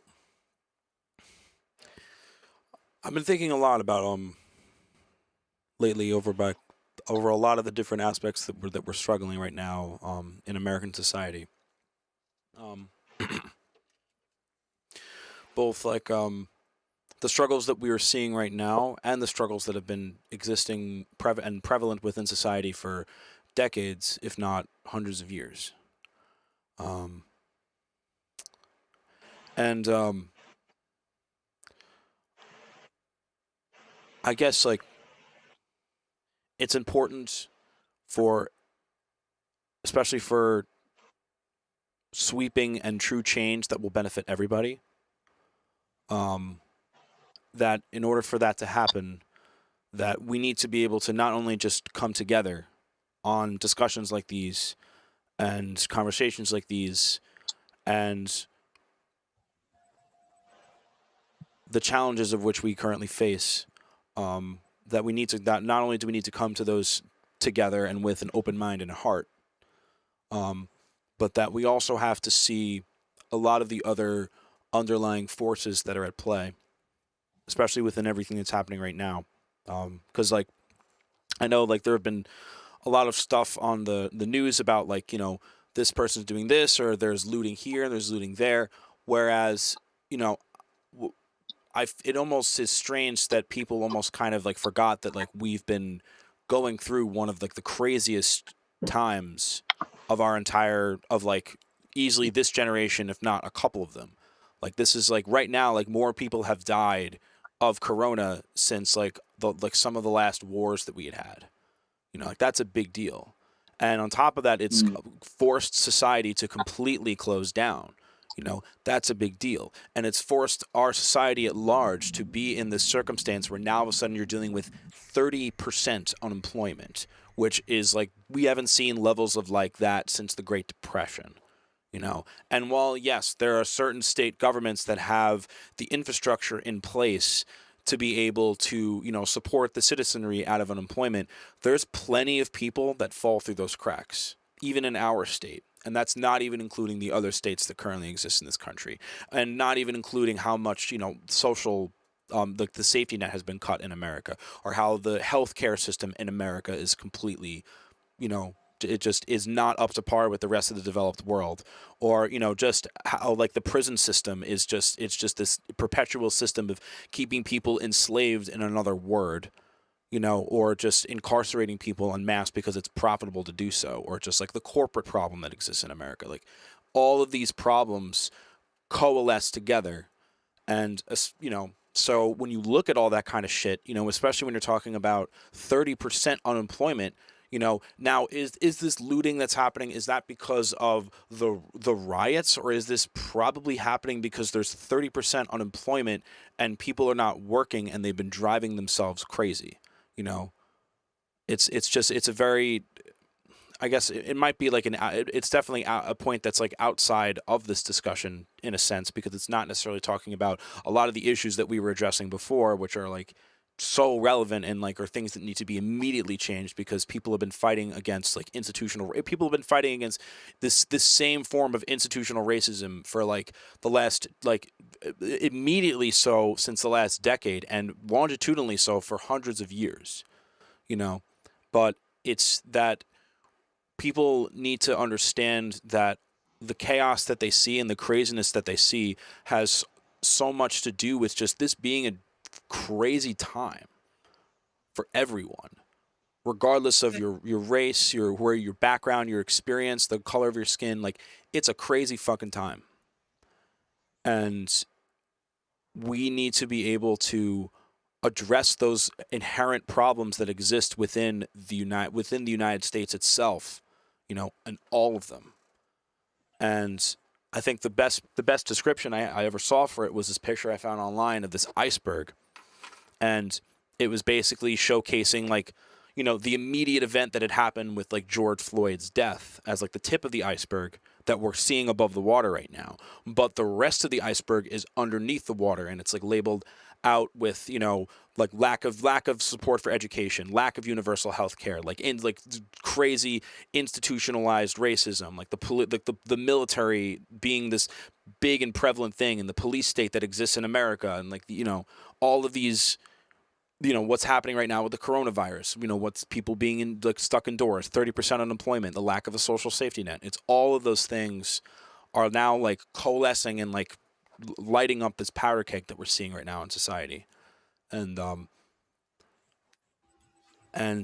I guess it's even like, it's one of those things where it's like, this is a universal struggle for all of us. And definitely more so of a struggle for those that are going to be the most affected by all of these forces, which are people of color and people that, like, you know, I don't know. It's just one of those things where it's like, this is a universal thing. Like, at this point, you need to get on the right side of history, and you need to see the problems for what they are, and not allow the media on either side of the aisle to delude you into thinking it's something else, or into just deluding us to just fight amongst each other instead of actually pushing for change. Because we can't afford to do that anymore. We've been doing that for hundreds of years and nothing's come of it. So it's time to stop.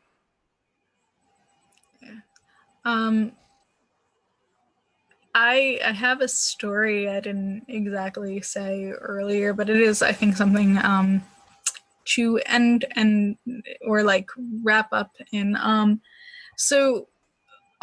When people first came to America, other than the natives who were obviously immediately mistreated, everyone came over, and a lot of people were in the space of indentured servitude. Not all blacks were slaves at that point. A lot of black people were also indentured servants. Bacon's rebellion, which I believe was in the late 1600s, was one of the circumstances that actually led to the current caste system as we're seeing right now, which is that I think his name was Francis Bacon, if I remember his name right. He was pretty pissed that the rich white folks and the government had said, hey, you can move on to native captured land. They wanted to expand, and then they turned around and said, actually, no, you can't. And so a lot of people banded together with Mr. Bacon, and didn't matter their skin tone. It was a mix of black and white. And they fought against their own government to move westward and expand. And the response to that after it was kind of squashed down, and again, I'm doing this all off the top of my head, so obviously I don't have all of the dates and things, and it's not prepared. It's just a general story. Was that it was squashed, and then over time they started implementing changes that made it difficult for Black people to gain their freedom and work off their indentured servitude, where they became more entrenched in this space of slavery. And it went from to be poor meant that you were monstrous, and it didn't matter if you were poor and white or black, just poverty itself was looked down upon, to, well, if you're poor and white, at least you're not black. And that's something that it's in the new Jim Crow. It's also in it's in Matthew Cook's video, Race Baiting 101. And it's something that I think that we need to keep in mind, that the racial the racial disparities that we are seeing are very much intentional, and it's not going to be given up easily. There's multiple factors related to the looting, and whether that's coming from people of color who are pretty pissed about the fact that they built this country and died for it and have never received reparations, and in fact keep getting killed indiscriminately. It's not funny. I'm just trying to or whether it's coming from outside forces that are purposely trying to mess up the message. Because I have heard speculation that there's undercover cops. I've heard speculation that there's a lot of out of towners, whether it's coming from people who are pissed. First we tackle the race, and then we have to tackle the fact that the capitalist structure that we are built on was designed to have scapegoats, and it was designed to keep us fighting each other and not banding together against the people who really deserve our ire, which are extremely rich folks. That was tangential, and it's late. I should go to bed.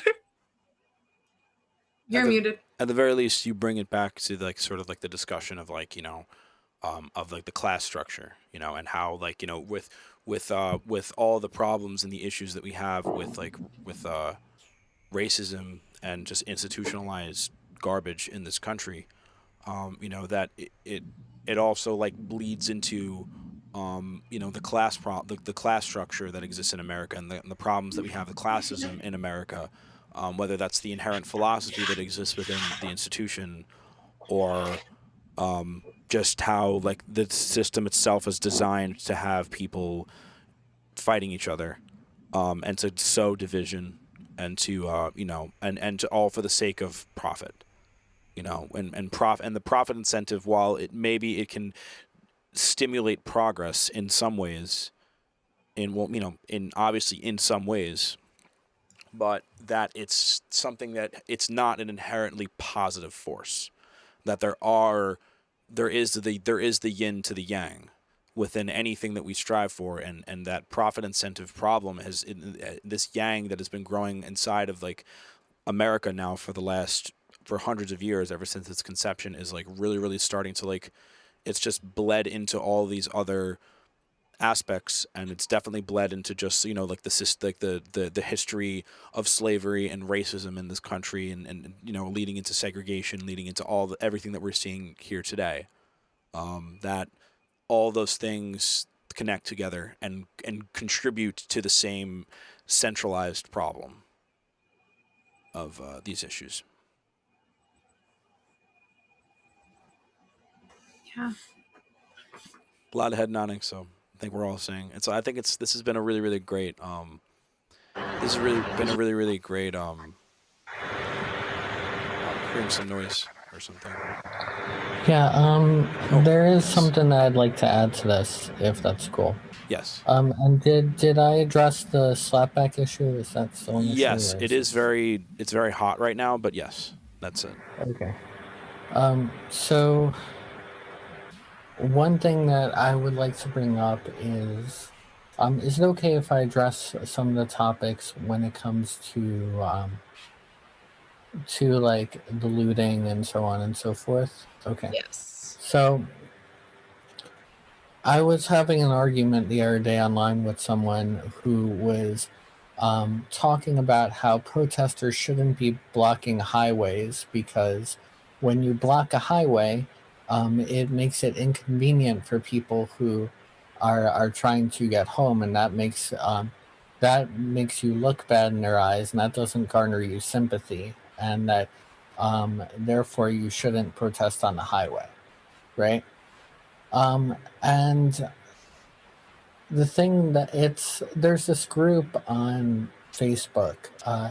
There's two groups. One is called Conservatives Approaching the Point, and another one is called it's something like Conservatives Running Smack Dab into the Point and Missing It Anyway. And I'm mentioning these things here because the point of these protests are to disrupt. They're to disrupt the system, right? The point isn't to sit quietly and hope that things change. There's been way more than enough of sitting quietly and hoping things change for decades and centuries. That isn't enough, right?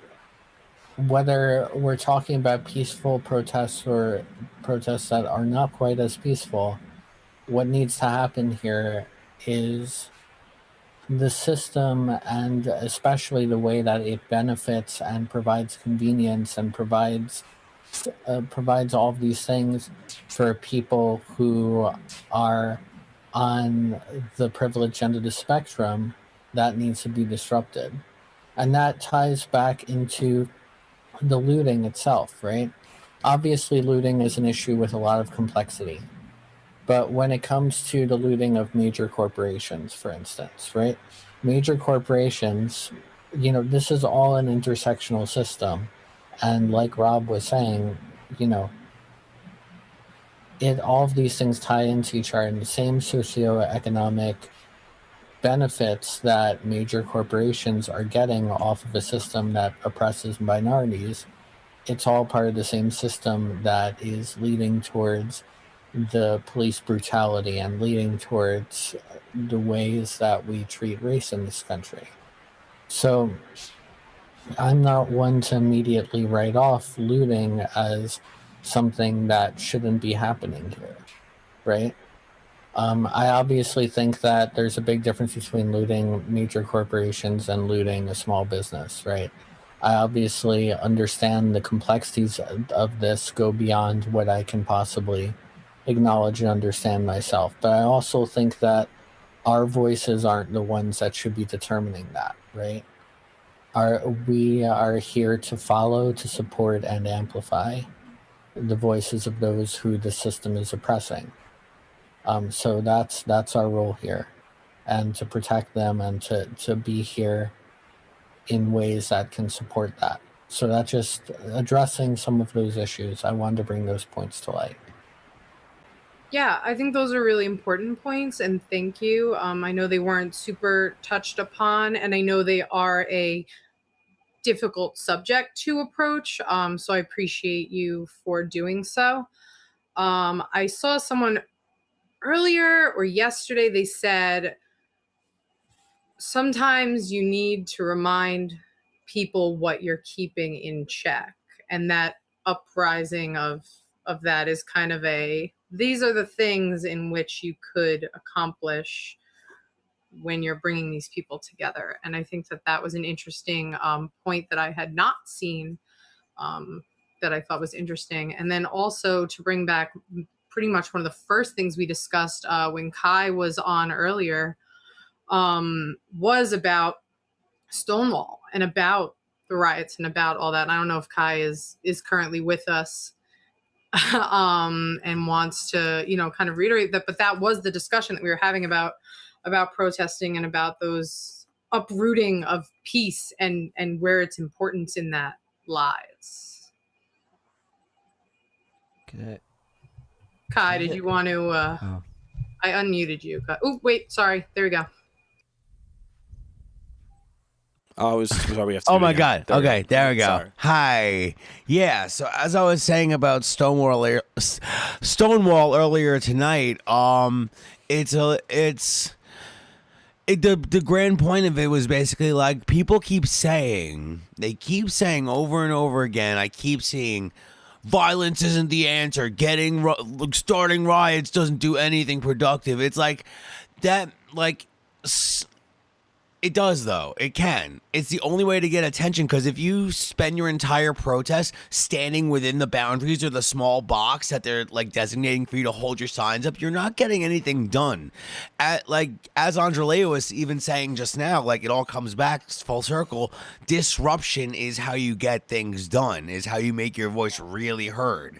And in the case of Marshall Johnson and the other women who were being arrested and resisting arrest that night, they engaged in open combat with whatever they could find. In this case, the brick became the symbol. And their willingness and need to openly engage in combat with the cops who were trying to arrest them for being queer, openly queer at a time like that, was how it got so much started with Matt, when, like I said earlier tonight, everything from Matthew Shepard's death and the deaths of so many other queer people who were killed over the years, and especially the black queer people, the black trans people who were killed in the past couple of years. And everything up to the gay marriage referendum, not referendum is the word, I don't even know. The gay marriage ruling in 2015, which actually inspired me to come out. None of that would have happened if Marsha Johnson and all them didn't throw bricks at cops in 1969. And it led to me coming out. It led to so many people coming out. We had a revolution because they got active. They showed direct action. And sometimes that's just what it takes, is that direct action. I feel like I missed an important part of that. I don't remember which part I missed. Well, you had a lot. You did a good job. Yeah. Jonathan, you said you had something that you wanted to say? Yeah, so I'm agreeing with you both, but there's some my questions are going yesterday, for example, I saw in the news, I think it was the Best Buy in Union Square got looted, right? And one of these reporters, they got a guy that came out of there. It was a big white guy, and he was asked, what's going on in there? And he says that they're stealing, phones and Xboxes and all these things. And the guy asks him, reporter asks him, what does this have to do with George Floyd? He says nothing. So it's I do think that there's just also just these real opportunists that kind of muddy the message. You know, like when you're just stealing cell phones and Xboxes, and again, it's not all just colored people. It's white entitled people too that are just jumping in on this because they can.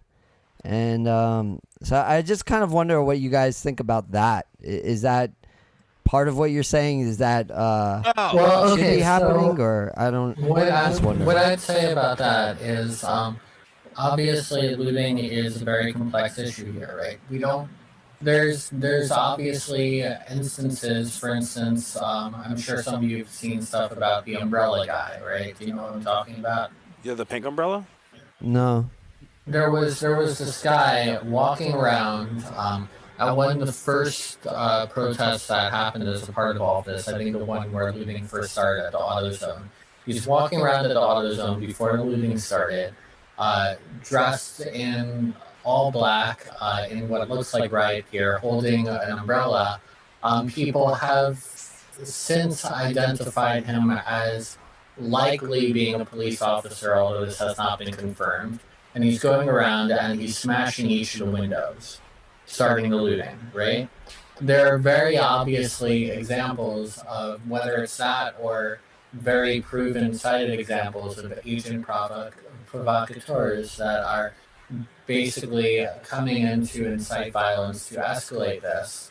And that's a common tactic that has been used by the police over the decades and centuries, of a way to basically give them reason to escalate violence and reason to act in ways that we've seen police brutality pan out since then, right? But so, regardless of that, right? Looting is happening for a number of reasons. One reason is that.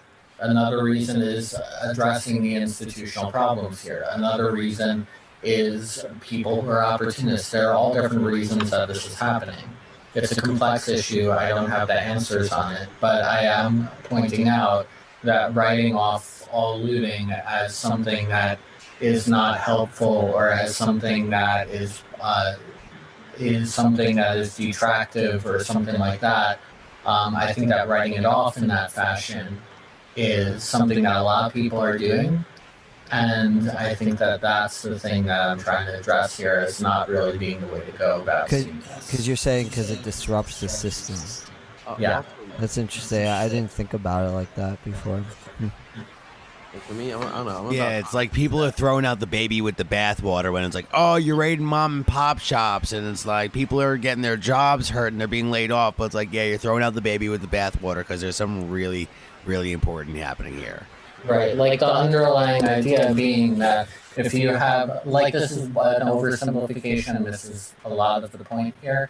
But that being said, one of the things to consider here is the fact that if you have a system wherein the law is more concerned at protecting the wealth of corporations than it is of protecting the lives of people of color, then obviously this is something that is disruptive to that system and is a way to address that. And I don't necessarily think that it's up to us to judge on that aspect of it.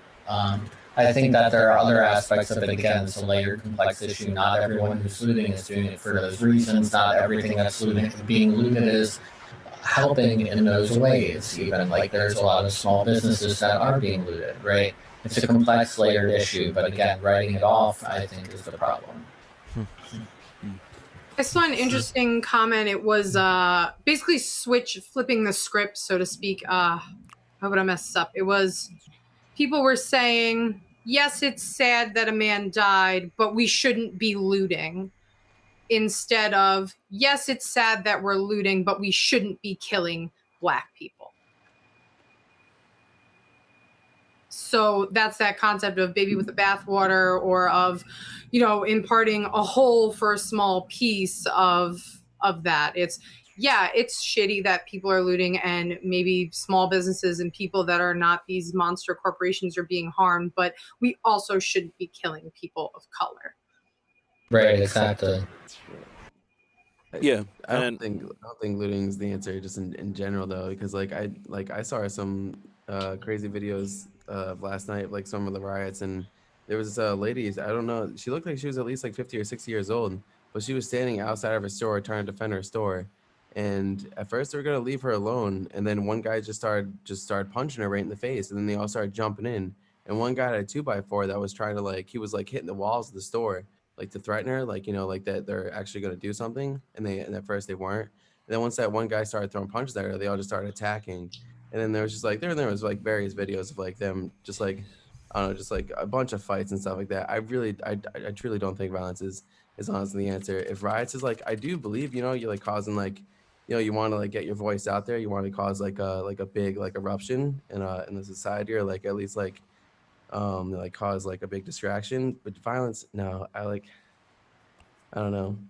Especially, I honestly, and like it's funny too, because I thought it's like the looting was gonna happen earlier in the during the pandemic. I thought this was gonna be like, that this is what I was like mostly like worried about at first, but then like it just became peaceful and just became nice, like or at least, well, not peaceful. There's a lot of like, obviously there's a lot of people suffering. I'm just saying like just like that like as far as like the earth like actually like regaining its strength and stuff, and people actually getting closer, especially families too. Um, and yeah, I don't know. I just don't believe it's the answer, just because I feel like you can get your point across a lot differently. It's like if you're like, say if you have a kid, and you're trying to tell them, you're trying to teach them to do the right thing. If they're doing the wrong thing, you're not gonna hit him or what. I mean, like when I was younger, I got told to be like put in the corner for like hours, just stare in this corner, or like to write like words about like why I missed a bus, like hundred paid like words of like, or I'm sorry, 100 words. You get it. Of why I missed a bus. And it's just, but you can teach the kid the right way, or like, or at least like try to like, just like give him reasons why you shouldn't do this, or why you should, you shouldn't like Right. That being said, I don't think that we're going to see police officers writing 100 words on why they should be black people. I think that history has been showing us that that when people of color have tried peaceful demonstrations, like take a look at Colin. How do you pronounce yeah, no, I agree. Like take a look at him taking a knee. Take a look at that. Take a look at the ways that society responds to that. Take a look at all of the good that it has done, considering that just this past week we have the situation that went down that inspired all of this. And just this past month, we have several other major instances of this. I don't necessarily advocate for violence, but I also don't think that it is our call to make at this point. I don't think that our voices are the voices that should be making the decisions as to what is the right way to deal with this, when we're not the ones who are being killed repeatedly over the decades and centuries for the color of our skin, when we're not the ones that are having to being told to sit quietly and not make a fuss, and protest within the means that are convenient, or that are nonviolent, or whatever it is, and have that keep happening over the decades. Like, things are at a tipping point here. That's what the point is, and it's not up to us. And I think it's what brings it into the dialogue. People don't start talking about these things until these are the things that are going on. Like you said, like Colin Kaepernick kneeled down and everyone just kind of complained about him kneeling. And while there was uprising, there were people that were upset. It didn't maybe go the lengths that this more obvious and extreme experience is bringing to the table. And it may be unfortunate, but like you said, if you're not listening, where are you supposed to go from there? And more importantly, like you said, this is not even really a thing that we should be commenting on, because we've never had this, or at least, I'm sorry, I've never had this experience. But I can understand, Andrea, your point, and I think that it's really valuable and important to express that. Mm-hmm. Yeah, and I think that it's important for us to be conscious of our experiences, and to make sure that as we speak for the ideals of which we hold true to ourselves and what we would want to hold true for society, that it's tempered by the respect and understanding of our own experience.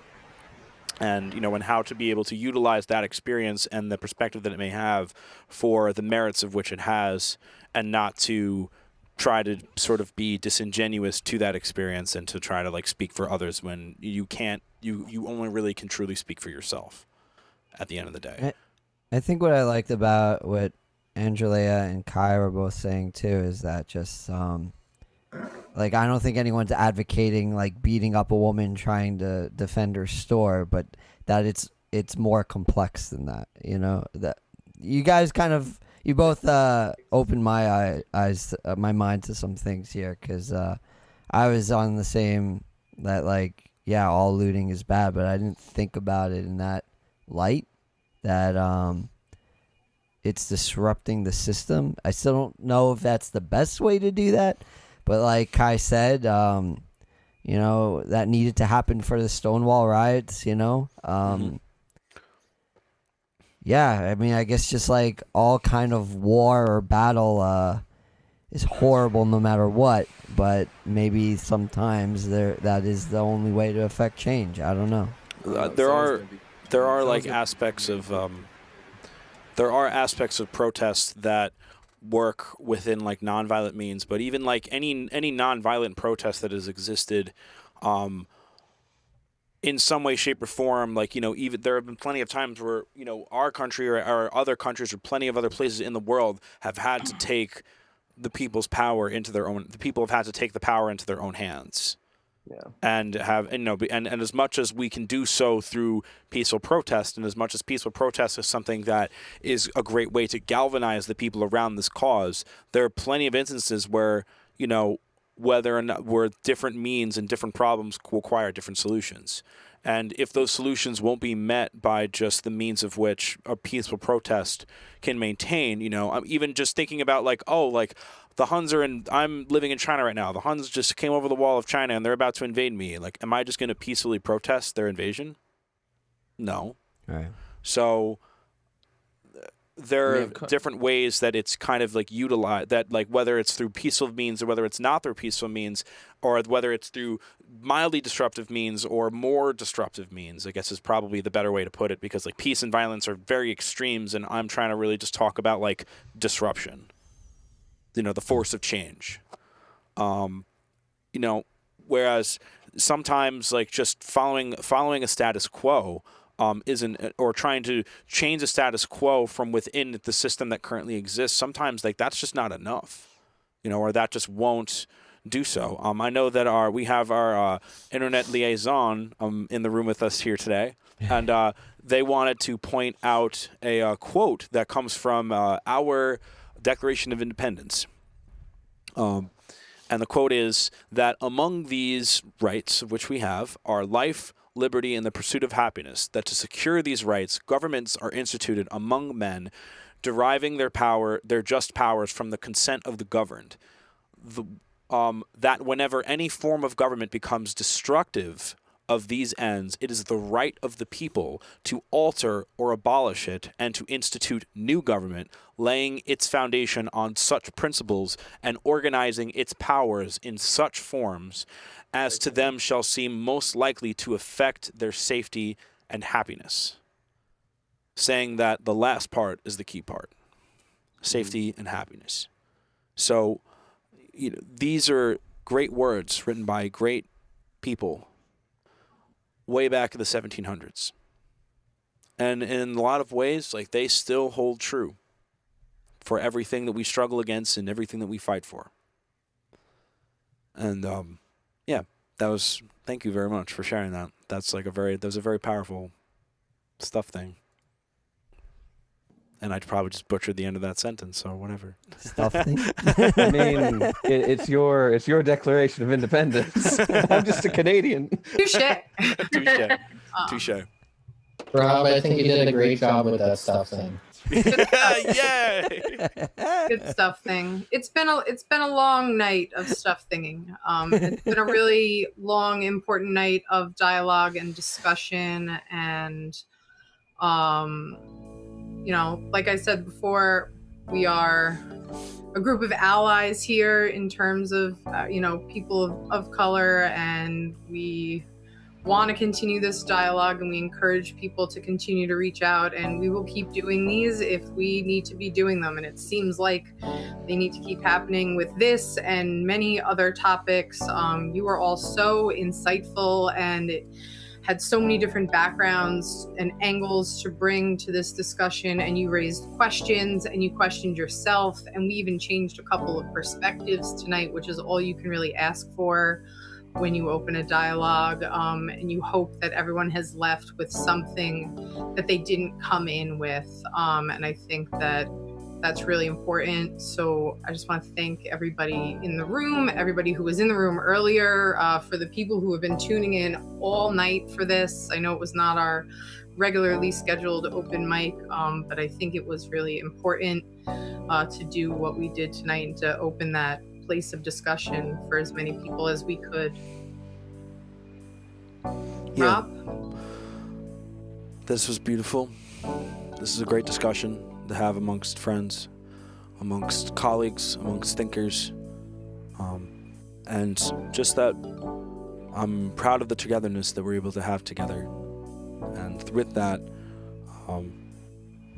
if we keep pushing for that, there's nothing that we can't do in this world or out of this world, wherever it may be.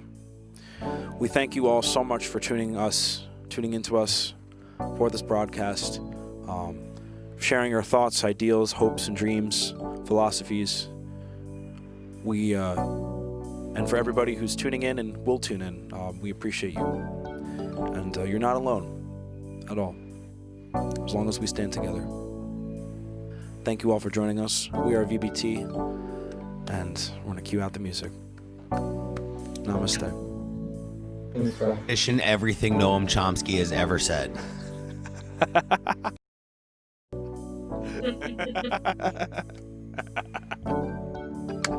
Greatest way to end it ever. That was great. Oh God, did that really time out perfectly? Yeah, I know. Timed out perfectly. Oh my God, I didn't think it was. Oh my God. Generally speaking, if you speak before Rob says, "And we are done," and we're done, it's gonna. That's what happened. Oh my God, I'm so sorry. I was literally about to New press the here? button, and then you Come started on. talking, and it was just like, ah. You're not new here. You should know. This ain't your first rodeo. I was saying, come on, it's your first broadcast, Kai. That's okay. I know, I'm just tired What's now. the worst?